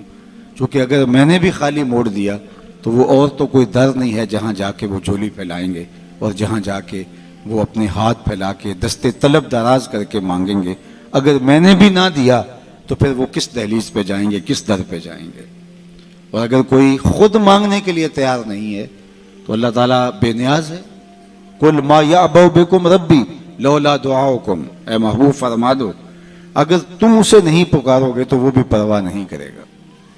तुम्हारी ज़रूरत है, तुम मांगते रहो, झोलियाँ फैलाते रहो, दस्ते तलब दाराज करते रहो, वो तुम्हारी झोलियाँ भरता रहेगा।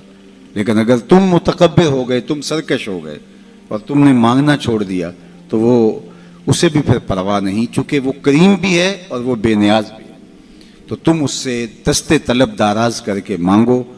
फिर अल्लाह से मांगने का कोई वक्त नहीं है, जब भी मांगो दर रहमत को शादा पाओगे। दुनियादार से मांगना हो तो वक्त देखना पड़ता है। ये तो सोने का वक्त है, इस वक्त दस्तक दी तो उल्टा तबीयत में, मिजाज में तलखी होगी। लेकिन वो मालिक है ला ताखुज़ुहु सिनतुम वला नौम, नींद तो दूर की बात है, उसे तो ऊँघ भी नहीं आती है। तो दिन को जाओ, रात को जाओ, दोपहर के वक्त दरे दस्तक पे हाजिरी दो, रात के पिछले पहर उसकी दहलीज पे जाके दस्तक दो। जब भी उसे पुकारोगे वो देने पे आमादा है। दुनियादार से मांगना हो तो उसकी ज़ुबान में मांगा जाता है। अल्लाह से जिस ज़ुबान में मर्जी मांगो, अरबी में मांगो, अजमी में मांगो, हिंदी में मांगो, सिंधी में मांगो, इकबाल के लहजे में मांगो, रूमी की तर्ज में मांगो। नहीं मांगना आता, खाली हाथ फैला दो, वो बंद लबों की बोलियां भी जानता है। मांगो तो सही, दस्ते तलब दराज तो करो, हाथ तो फैलाओ। बुत के सामने हाथ जोड़ के जुलेखा कह रही थी, या सनमी या सनमी, ए मेरे बुत मुझे बिछड़ा हुआ यूसुफ मिला दे।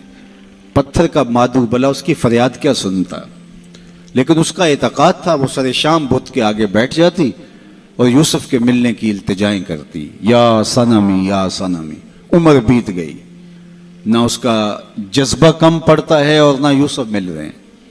एक दिन रात का पिछला पहर था और बुत के आगे हाथ जोड़े खड़ी थी और या सनमी का वजीफा पढ़ रही थी कि अचानक नींद का झटका आ गया, जुबान बल खा गई। या सनमी पुकारते पुकारते कहने लगी या समादी। आवाज आई, जिब्रील यूसुफ के घोड़े का रुख मोड़ दे, बिछड़ी हुई को यूसुफ मिला दे। या अल्लाह तुझे तो नहीं पुकार रही है, तो बुत को पुकार रही है, जुबान बल खा गई है। या सनमी की बजाय या समाधि के लफ्ज जुबान पे आ गए। कहा जिब्रील जैसे भी इसके लबों पे मेरा नाम तो आया है, अगर मैंने भी ना दिया मेरे और बुत में फर्क क्या हुआ? कोई पुकारे तो सही, कोई दस्ते तलब दाराज तो करे, कोई मांगे तो सही, हाथ तो फैलाए उसकी चौखट पे। वो करीम है, 70 माओं से ज्यादा प्यार करने वाला है। तो अगर उसकी दहलीज पे मांगे तो वो बंदों की तलब से सवा देता है, जरूरत से ज्यादा अता करता है। तो पहला मकसद उसके हुजूर बख्शिश व गुफरान तलब करना है, अल्लाह के हुजूर अर्ज करना है कि मालिक गुफरान और रहमत के पर्दों में हमारी माँ को ढांप ले। ये पहला मकसद है आज के इस इज्तिमा के इनेकाद का। और ये बात जहन में रखें, जिस तरह माँ बाप की दुआएं औलाद के हक में कबूल होती हैं, इस तरह औलाद की दुआएं भी माँ बाप के हक में कबूल होती हैं। जब माँ बाप के लिए औलाद दुआ मांगती है तो वो खुलूस होता है उस दुआ के अंदर। मैंने कुतबे तसव्वुफ में पढ़ा और एक हदीस उसकी तायीद में भी मिल गई। जिस शख्स ने रोज़ाना मामूल बना लिया कि अपने माँ बाप के लिए एहतमाम से दुआ करता है, सारी ज़िंदगी उसके रिज्क में बेबरकती नहीं आ सकती। ये आसान सा नुस्खा है। माँ बाप जिंदा हैं तब भी, माँ बाप इंतकाल कर गए हैं तब भी, रोज़ाना एक वक्त मुतय्यन कर लें और ख़ास तौर पे उनके लिए दुआ करें। वैसे तो जो सालेह पाकीज़ा औलाद होगी, 5 गाना नमाज की आदी औलाद होगी, वो एहतमाम से ना भी करे तो दिन में कितनी मरतबा अल्लाह के हुजूर अर्ज करती है, रब्बना ग़फ़िरली वाले वालिदैया, अल्लाह मुझे भी बख्श दे, मेरे माँ बाप की भी मग़फ़िरत फरमा दे।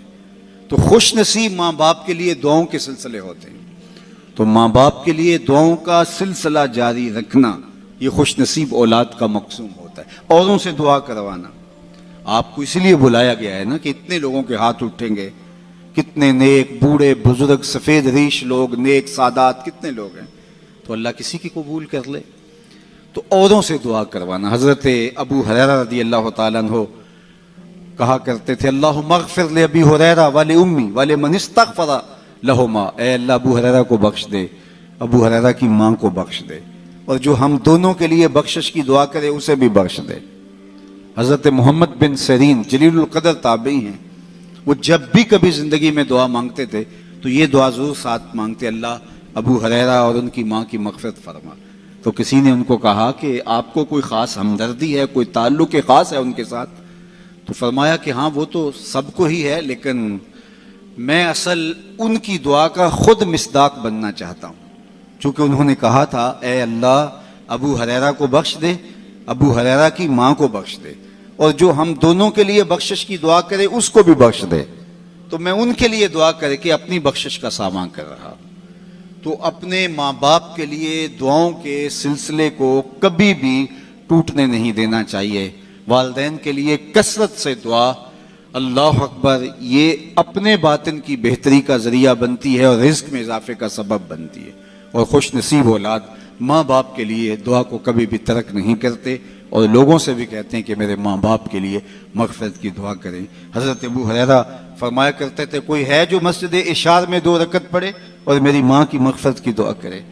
तो गुफ़रान व बख्शिश की दुआओं का सिलसिला, ये पहला मकसद है आज के इस इज्तिमा का और इस कबील के मुनअक़दा इज्तिमाआत का। दूसरा मकसद पसमानदगान से इजहार ताज़ियत करना है। घर बैठे भी हम दुआ कर सकते थे, लेकिन यहाँ आके दुआ करने का मकसद मरहूम के या मरहूमा के पसमानदगान से इजहार मोहब्बत है, जिसके लिए हम यहाँ आते हैं और दुआ करते हैं। और ये हुजूर के अमल से, सुन्नत से साबित है कि हुजूर माइज़ इब्ने मालिक असलमी के घर गए हैं जब उनका इंतकाल हुआ।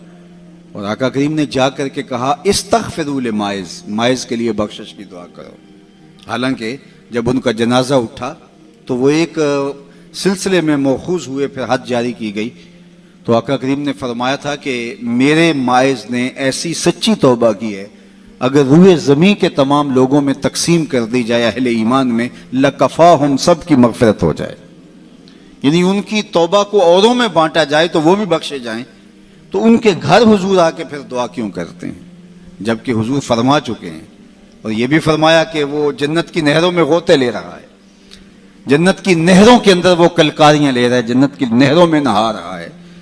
तो फिर हुजूर के उनके घर में क्यों आए? घर में इसलिए आए कि पसमानदगान की ढारस बंधाएं, और जिस घर में हुजूर आए होंगे वहां कोई दुख रहा होगा। वो क्या किसी ने कहा ये अलग बात है तुम आए हो तो कोई नहीं, वरना दर तो यहां हजार रहते। तीसरा मकसद जो है वो हमारा, दूसरा मकसद पसमानदगान के साथ ताल्लुक को निभाना है।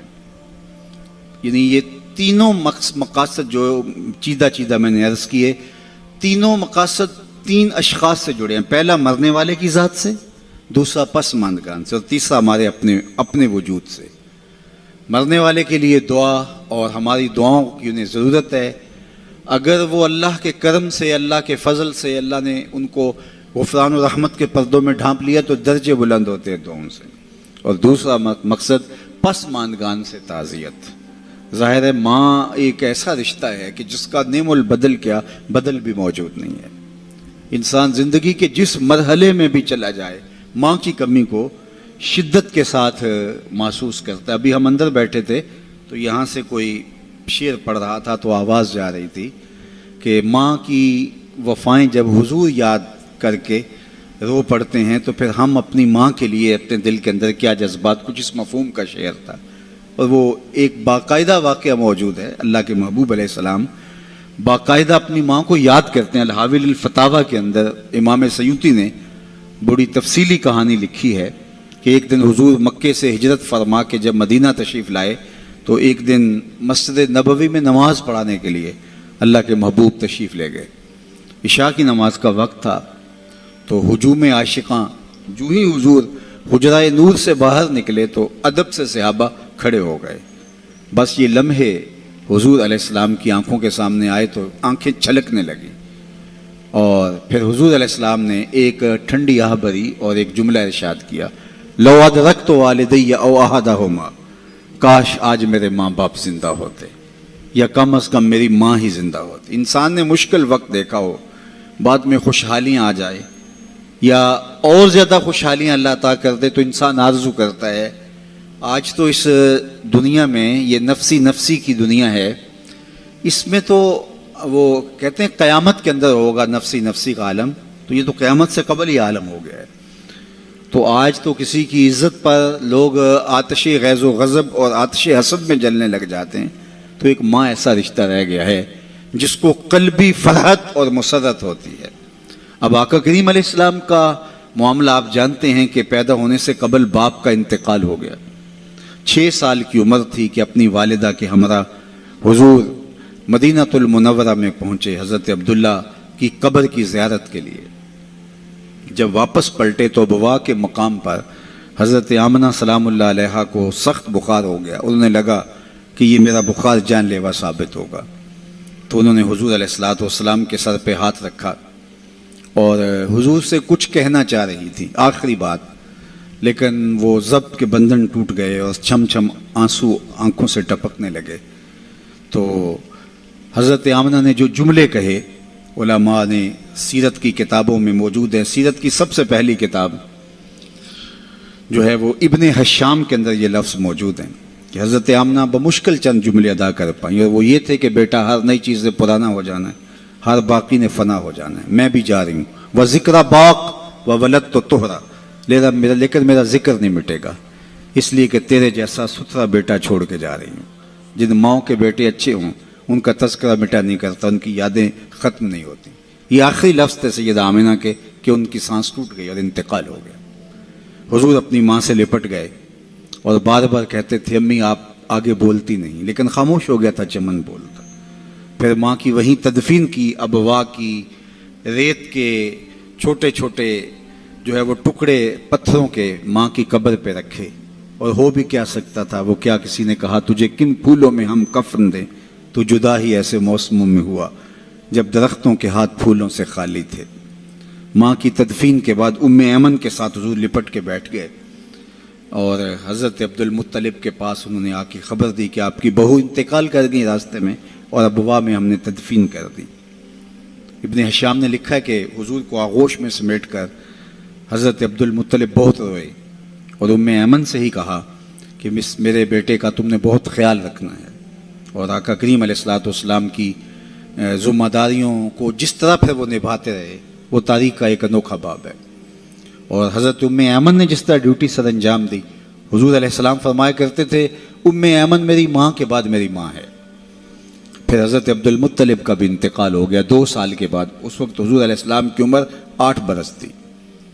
सीरत की किताबों में ये वाक़या मौजूद है कि जब अमीर कुरैश हज़रत अब्दुल मुत्तलिब का जनाजा उठा, पूरा मक्का उमड़ आया, लेकिन 8 साल के बच्चे को दीवारों से लिपट लिपट के लोगों ने रोते हुए देखा।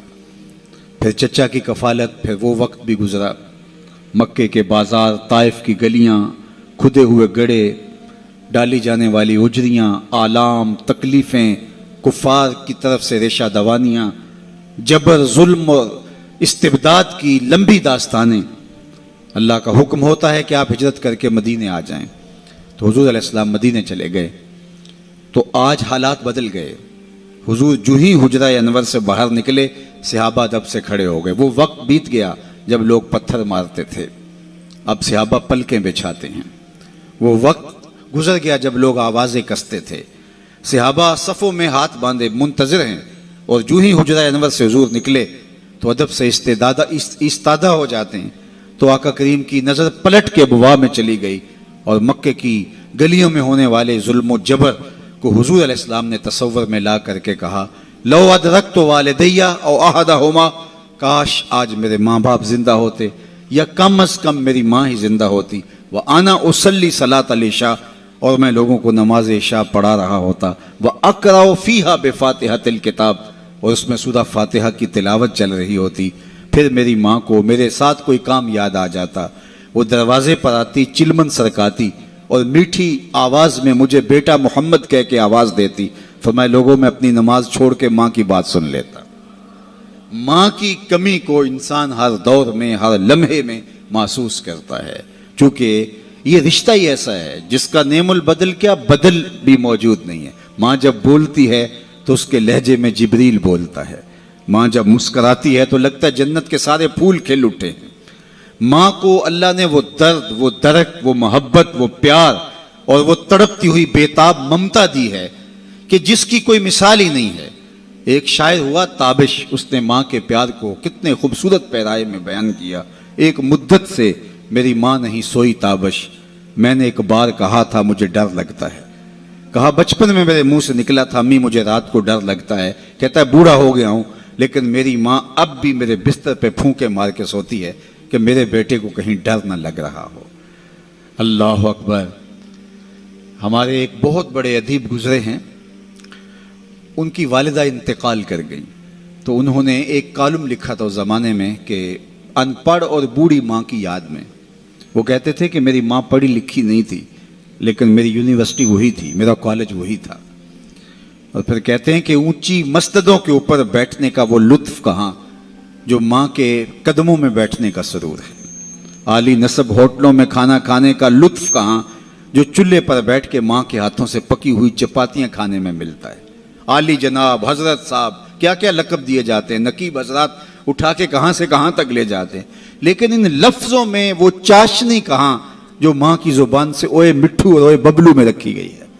माँ जब प्यार से बेटे को देख रही होती है लगता है आसमान से रहमतें उतर रही हैं। अल्लाह ने उसको वो प्यार दिया। मैं अपने दोस्तों को कहता हूँ ये आजकल सड़कों के किनारों पर बड़े बड़े तराजू नस्ब कर दिए गए हैं, पूरा कंटेनर तोल लिया जाता है। तो मैंने कहा आज तक कोई ऐसा तराजू ईजाद नहीं हुआ जिस पर माँ के प्यार को भी तोला जा सके। अल्लाह ने उसको वो मोहब्बत दी, वो प्यार दिया, वो दरक दिया, वो दर्द दिया, उसके अंदर वो एहसास की कायनात आबाद कर दी जिसे ममता के नाम से पुकारा जाता है।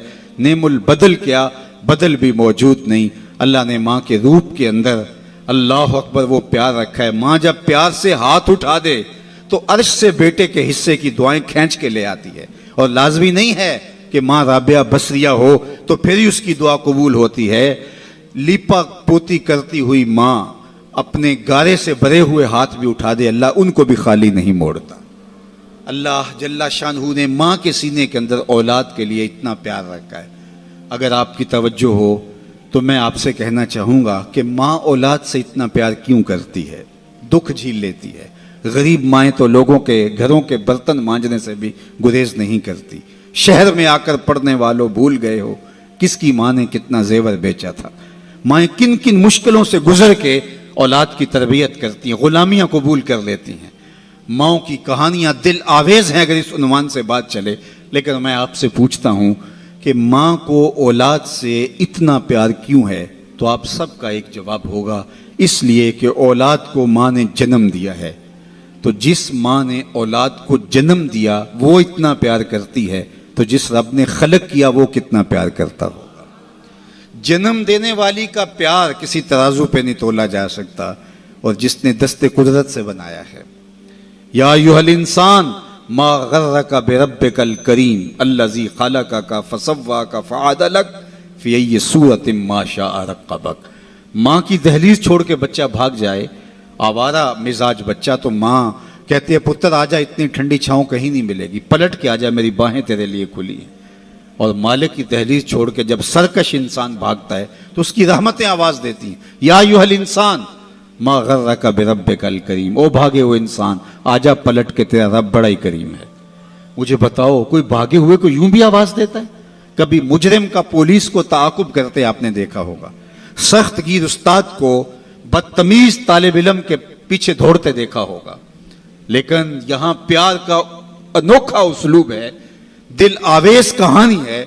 जो सरकश है, बागी है, मुतमर्रद है, मालिक की दहलीज छोड़ के भाग रहा है, उसको मालिक की रहमतें आवाज दे रही हैं, या अय्युहल इंसान मा गर्रका बिरब्बिकल करीम, आजा पलट के तेरा रब बड़ा ही करीम है। सारी दुनिया का शहद निचोड़ दो तो इतनी मिठास नहीं मिलेगी जितनी इन लफ्जों से टपक रही है। मा गर्रका, मा में उमूम है, उस चीज का नाम तो बता जिसने रब से तुझे दूर कर दिया। दौलत, हुस्न, जवानी, इक्तदार, ये क्या है जो तेरे पास मुस्तकिल रहने वाला है? आज है कल नहीं, आज जवानी है, आज तेरी चौड़ी छाती, कड़ियल बाजू, लेकिन कल कुछ भी नहीं होगा। कल एक गिलास पीने के लिए भी जो है वो तुझे सारी तवन्नाई सर्फ करनी पड़ेगी। इक्तदार आज है कल नहीं है, दौलत आज है कल नहीं, ये ढलती छांव है। तो किस वर्ते पे, किस बलबोते पे तू मालिक की दहलीज छोड़ गया? मा गर्रका, किस चीज ने तुझे मगरूर कर दिया? बिरब्बिकल करीम। अच्छा, रब कहना ही काफी था, लेकिन सिफ्त करीम लगाई। वो रब जो करीम है, 70 माओं की जिंदगी भर की मोहब्बत एक तरफ, मालिक का मोहब्बत की नजर से एक बार देख लेना एक तरफ।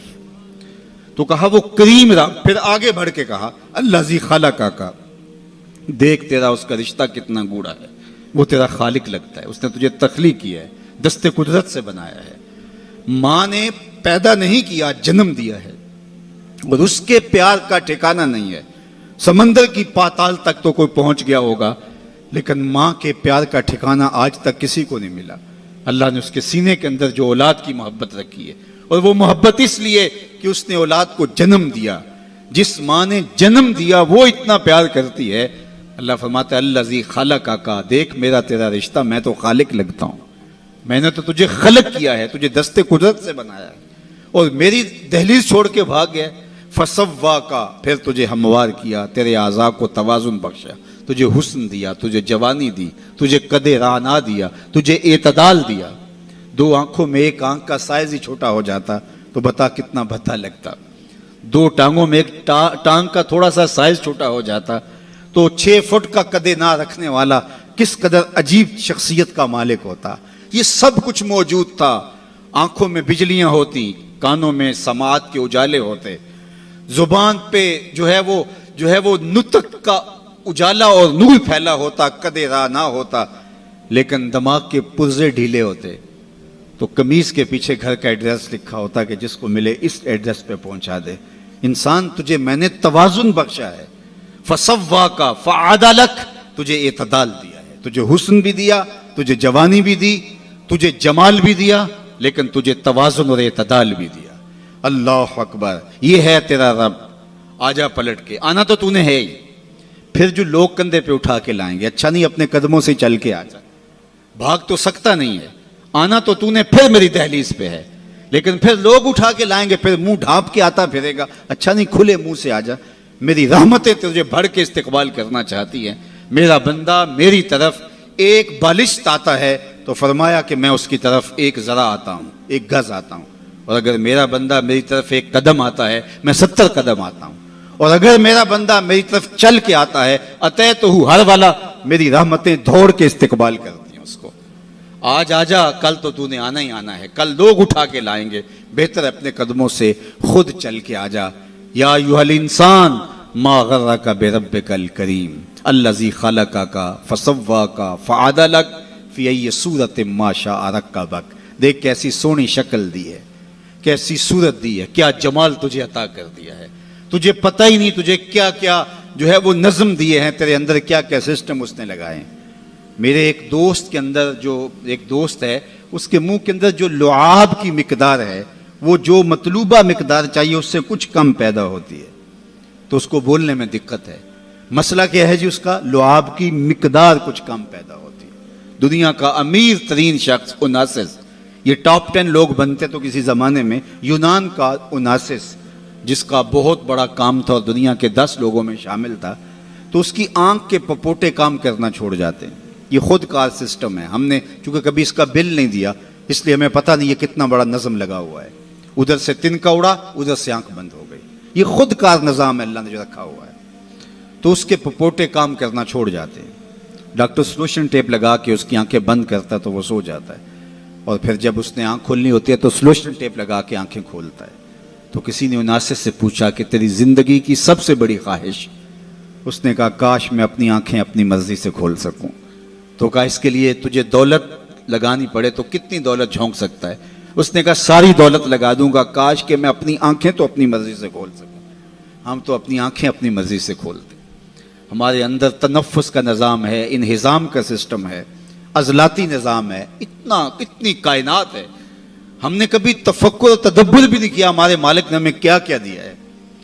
तो कहा कि तुझे तवाजुन दिया, तुझे एतदाल दिया, तुझे हुस्न दिया, तुझे शक्ल दी, बल्कि एक आगे चल के एक दूसरे मुकाम पे कुरान कि सुम्मा अमाताहू फअकबरा, अल्लाह ताला ने इसको भी बतौर नेमत गनवाया कि मेरा शुक्र मान के मैंने तुझे मौत दी।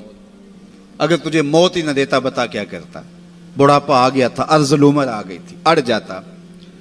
अब वही बचपन पलट के दोबारा बुढ़ापे में आ गया।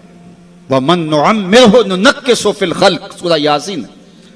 हम जब लंबी उम्र देते हैं तो पलट के फिर वो बचपना ले आते हैं। दांत गिर गए, फिर सख्त चीज मैदे में उतार नहीं सकता, मैदा कमजोर हो गया, बोलो बराज फिर चारपाई के ऊपर, मुश्किल बन गई, जिंदगी से तंग आ गया। बचपने में बोलो बराज सब कुछ चारपाई के ऊपर होता था, तो माँ के सीने में ममता रखी हुई थी, तो माँ उस ममता के तहत कभी शिकायत नहीं करती थी। बेटा माजूर भी हो तो माँ की जुबान से कभी नहीं सुनेंगे कि अल्लाह मेरे बेटे को पर्दा दे दे, और ना माँ के सामने ये बोलने की कोई जुर्रत कर सकता है। लेकिन जब वालिदैन बूढ़े हो जाते हैं और डॉक्टर भी जवाब दे देते हैं और चारपाई पे बोलो बराज मुशक्कत बन जाती है, तो औलाद फिर ये तो ज़रूर कहती है कि दुआ करो अल्लाह माँ बाप को पर्दा दे दे। लेकिन माँ बाप ने कभी पर्दा नहीं मांगा था औलाद के लिए, चाहे जितनी भी अज़ियत में हो। अल्लाह अकबर, वो मुश्किल वक्त आ गई, ये अर्ज़ल उम्र है। फिर पलट के बचपना आ गया, एक गिलास पानी के मांगने के लिए पूरी तवानाइयाँ सर्व करनी पड़ती हैं, फिर आवाज़ निकलती है, फिर आंखें इंतज़ार करती हैं कोई 2 घूंट पानी ले आए, फिर वो पानी पेश करता है, तो फिर पूरी हिम्मत लगा के उस पानी को जो है वो हलक से नीचे उतारना पड़ता है। कितनी मरतबा सांसें लेनी पड़ती हैं। अब घर वाले तंग आ गए, बाबे को अंदर से बाहर बरामदे में डाल दिया कि बच्चा बाबा खांसता है और बच्चे डिस्टर्ब होते हैं, इम्तिहान सर पे हैं, नौकर मुकर्रर कर दिया। अब इतनी मुश्किल बन गई कि वो कहता है या अल्लाह मुझे मौत ही दे दे। अल्लाह फरमाता है सुम्मा अमाता हो हमारा शुक्र मान के हमने तुझे मौत दी, अगर इस मरहले में हम तुझे मौत भी ना देते बता क्या करता। फंस गया था ना, घर वाले भी तंग आ गए, उनके चेहरों से बेजारी को तू महसूस कर लेता। अब इस वक्त अगर हम तुझे मौत ना देते, सारे प्यार और सारी मोहब्बत के बावजूद तो कितनी मुसीबत में फंस गया था। अल्लाह कहता है सुम्मा अमाताहू, शुक्र मान मेरा कि मैंने तुझे मौत अता की। फिर आगे क्या फरमाया, फ़अक़बरा, बकरी भी तो मरी थी, घसीट के रूढ़ी पर डाल दिया, जानवर भी तो मरे थे, घसीट के गड़े में फेंक दिया। लेकिन कहा नहीं, सुम्मा अमाताहू फ़अक़बरा, जू ही मरा दोबारा फिर तू महबूब बन गया। अब सारा शहर तेरा मुंह देखने आ रहा है, जरा सोच, तेरा मुंह दिखाने के काबिल है? सारी जिंदगी अल्लाह के हुक्मों को तोड़ा, लेकिन एकदम फिर मोहब्बत जाग पड़ी, मोहब्बत आंसू बन के बहने लगी, जमाना दूर दूर से आने लगा।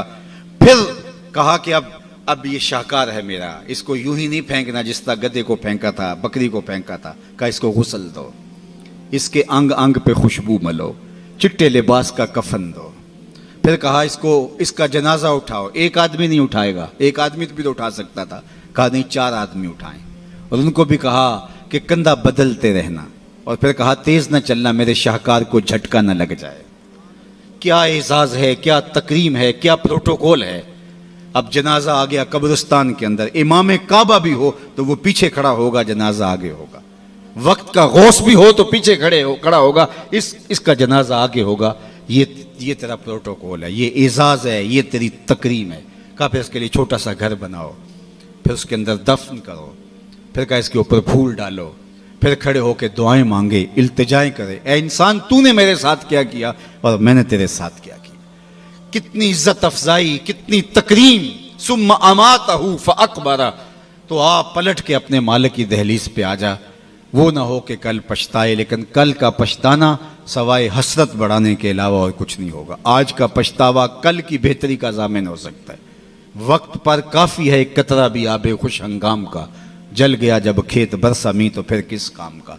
आप देहात के रहने वाले हो, आप तो जानते हो कि जब ज़मीन वत्तर में होती है तो उस वक्त बीज डाल लें तो फिर पौधा कितनी तेज़ी के साथ ग्रोथ करता है, लेकिन जब ज़मीन वत्तर से निकल जाए तो फिर कोई फ़ायदा नहीं होता। आज ज़िंदगी की ज़मीन वत्तर में है, आज सावी ने खुले रावी ने इंज टोक नोखड़े टोकदे नहीं, टुर पवें ते फासले मुक जाते, घर बैठिया पैंडे मुकदे नहीं।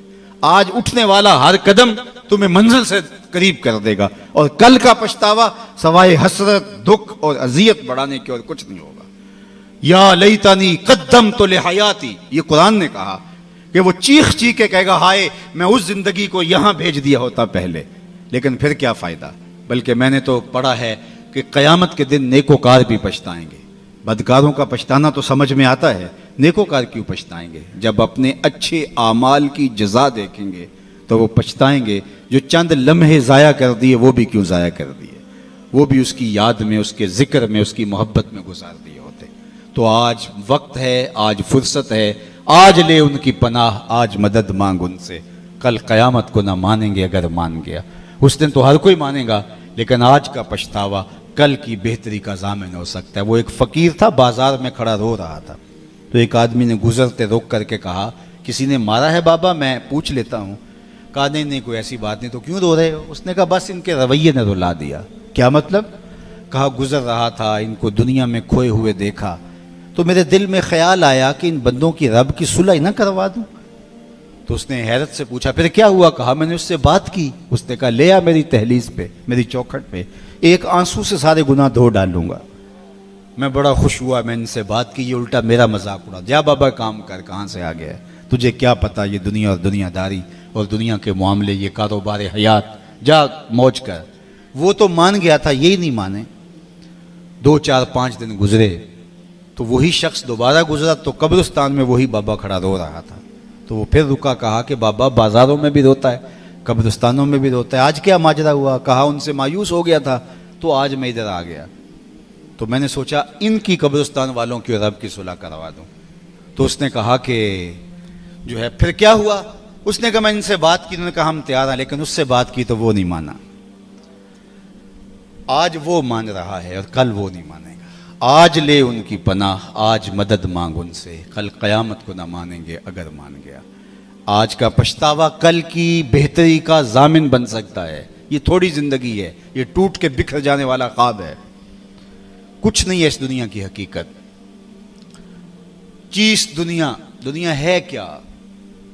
अज खुदा गाफिल बुदन, ये खुदा से गाफिल होने का नाम है। अल्लाह की गफलत मौत है। अपने आप को अल्लाह की दहलीज पे रखो, फिर ये दुनिया नहीं है।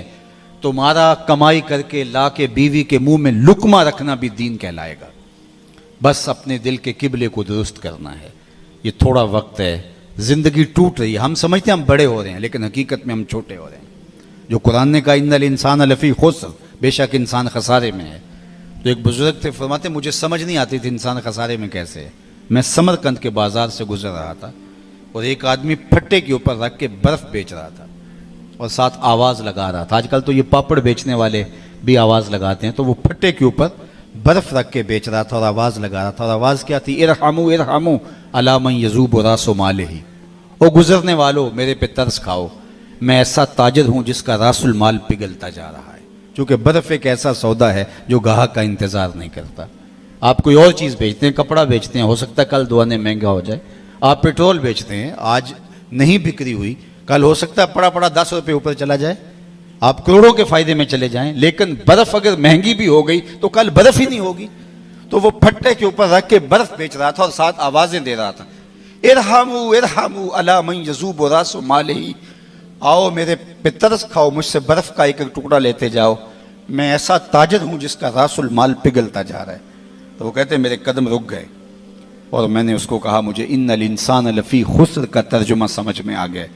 जिस तरह तेरी बर्फ पिघलती जा रही है, मेरी जिंदगी पिघलती जा रही है। तेरी बर्फ कतरा कतरा पिघल रही है और मेरी जिंदगी सांस सांस पिघल रही है। और अगर तू इस बर्फ को अभी बेच ले और इसके बदले में दिरहम, दीनार, गल्ला, पारचा जात कुछ ले ले, तो तुझे 4 आने बच जाएंगे। और मैं इन सांसों के बदले दरूद पढ़ लूँ, इन सांसों के बदले कयाम कर लूँ, किसी दुखी के सर पे हाथ रख दूँ, किसी जरूरतमंद के काम आ जाऊँ, सजदा कर लूँ इन सांसों के बदले, तो ये मेरी सांसें काम आ जाएंगी। वरना तो सो के भी गुजर जाएंगी, आवारगी में भी गुजर जाएंगी। तो ये सांसों की गिनती सैयद नलील मुर्तज़ा रज़ी अल्लाह तआला अन्हु फरमाते हैं, ये मौत की तरफ उठते हुए कदम है तुम्हारे सांस। कभी आप इशारे पे रुके हों तो वहां गिनती उल्टी चल रही होती है, 60 से 50 से 20 से नीचे आ रही होती है। गिनती जब उल्टी चलती है तो बहुत जल्द 0 पे आ जाती है, और जब 0 पे आ जाती है तो फिर रुका नहीं जाता। अल्लाह अकबर, ये 60 से 70 से 50 से ये माहो साल की गिनती उल्टी चल रही है। हम समझते हैं हम बड़े हो रहे हैं, लेकिन छोटे हो रहे हैं। और जब 0 पे आए तो उसी का नाम तो मौत है। फिर कोई रोक नहीं पाएगा, कोई ताकत नहीं है कि उसको रोक सके। तुम बुरूजे मुशय्यदा मजबूत कलों में भी चले जाओ तो वहां भी तुम्हें मौत उचक लेगी आके। इससे रुस्तगारा नहीं, इससे छुटकारा नहीं। इकबाल ने कहा था, मौत है हंगामा आ रहा कुल जमे खामोश में, डूब जाते हैं सफीने मौज की आगोश में। मौत तुम्हें पकड़ लेती है, लोग मौत तुम्हें मजबूत जो है वो कलों के अंदर भी उचक के ले जाती है। एक मुफक्किर ने कहा था कि अगर मौत से छुटकारा मुमकिन होता तो मैं अपनी मां को न मरने देता। मैं जो है वो अपनी मां को न मरने देता। मेरा सबसे बड़ा जो है वो अजीम रिश्ता था, अगर मौत से बचाना किसी को मुमकिन होता। लेकिन मौत जो है वो बहनों से भाई उठा के ले जाती है, मौत भाइयों से बहनें उठा के ले देती, माँ बाप से उनके लाल छीन लेती हैं और औलादों से माँ बाप छीन लेती है। तो मौत से तो छुटकारा नहीं है, मौत से तो भाग नहीं सकते, फरार इख्तियार नहीं कर सकते। तो फिर आइए जिंदगी ऐसे गुजारें कि मरने के बाद भी एक खुशगवार जिंदगी हमारा इस्तेकबाल करे। फिर मौत तोहफातुल मोमिन बन जाती है, जो अल्लाह के महबूब ने फरमाया तोहफातुल मोमिन अल मौत। फिर मौत एक भयानक मंजर नहीं रहता, मौत फिर मोमिन के लिए तोहफा बन जाती है। बिलाल हबशी रज़ी अल्लाह तआला अन्हु का आखिरी वक्त आता है तो उनकी ज़ौजा सराहने बैठी है और सांस टूटने लगती है, तो वो कहते हैं वाह हुज़्न ना हो, हाय अफसोस मेरा शौहर मुझसे जुदा हो रहा है। तो बिलाल हबशी की भी सांसें बाकी थी। आपने पलट के कहा क्या क्या बोल रही है? कहा आप जुदा हो रहे हैं तो ये कहना बनता है मेरा। कहा ये ना कहो, बल्कि कहो वाह तरबा हो गदन अल का मुहम्मदन व असहाबा हो। कहो मुबारक हो, मैं तो अपने आका मोहम्मद अरबी से मिलने के लिए जा रहा हूं। फिर मौत तोहफा बन जाती है। हजरत इब्राहीम अलैहिस्सलाम के पास जब अल्लाह का पैगाम इजराइल लेकर आता है कि मैं रूह कब्ज करने के लिए आया हूं, तो हजरत इजराइल कहते हैं अजीब बात है, रब मुझे अपना खलील भी कहता है, और कभी ऐसा हुआ है कि कोई यार भी यार की मौत चाहे? वो मुझे अपना खलील, खलील कहते हैं गूढ़े यार को, वो मुझे खलील कहता है और फिर तुझे भेज दिया कब्जे रूह के लिए। कोई यार भी यार की मौत चाहता है? कहा मैं तो हुक्म का पाबंद हूँ। वापस गए और कहा मालिक तेरे खलील का तेरे नाम ये पैगाम है। तो कहा फिर जा और मेरे खलील को जाके मेरा सलाम दे और साथ कहना कभी ऐसा भी हुआ है यार यार को बुलाए और यार मिलने ना आए? तो रूह बेचैन हो गई, कहा देर ना कर, जल्दी जल्दी कब्ज कर ले। तो जब जिंदगी उसकी मंशा के मुताबिक गुजारी होगी फिर मौत भयानक मंजरनामा नहीं होगा। अल्लाहुम्मा बिर रफ़ीक़ लाला, ये मेरे हुजूर के आखिरी लफ्ज़ हैं। अल्लाह अकबर। इख्तियार दिया जाता है तो कहते हैं मालिक मैं तेरे हुजूर आना चाहता हूँ। तो फिर ये जहाँ भी फिर वो जहाँ भी बंदा मोमिन का होता है, वरना ये जहाँ भी कैद खाना और वो जहाँ भी अजियतों से भरा हुआ।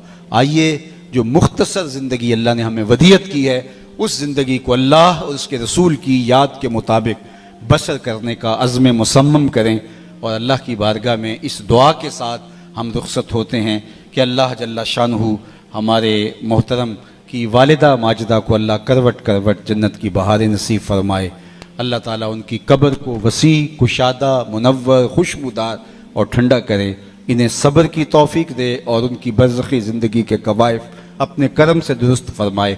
आप जितने लोग तशरीफ़ लाए हैं अल्लाह आप सब के वालदैन को अपनी ख़ास अमान में रखे। जिनके वालदैन इंतकाल कर गए हैं अल्लाह ताला उनकी कब्रों को वसी, कुशादा, मुनव्वर, खुशबूदार रखे। और मैं बारगाह इज़्ज़ती में ये भी अर्ज़ करना चाहता हूँ कि मालिक मेरे वतन की खैर फरमाना, मेरे मुल्क को मईशत का जमाल और मुआशरत का हुस्न अता कर देना, साले नेक पाकीज़ा और अहल क़यादत इस मुल्क का मकसूम कर देना और आलम इस्लाम को खैर व बरकत की राहों का मुसाफिर रखना। व आखिर दावाना अनिल हम्दुलिल्लाहि रब्बिल आलमीन।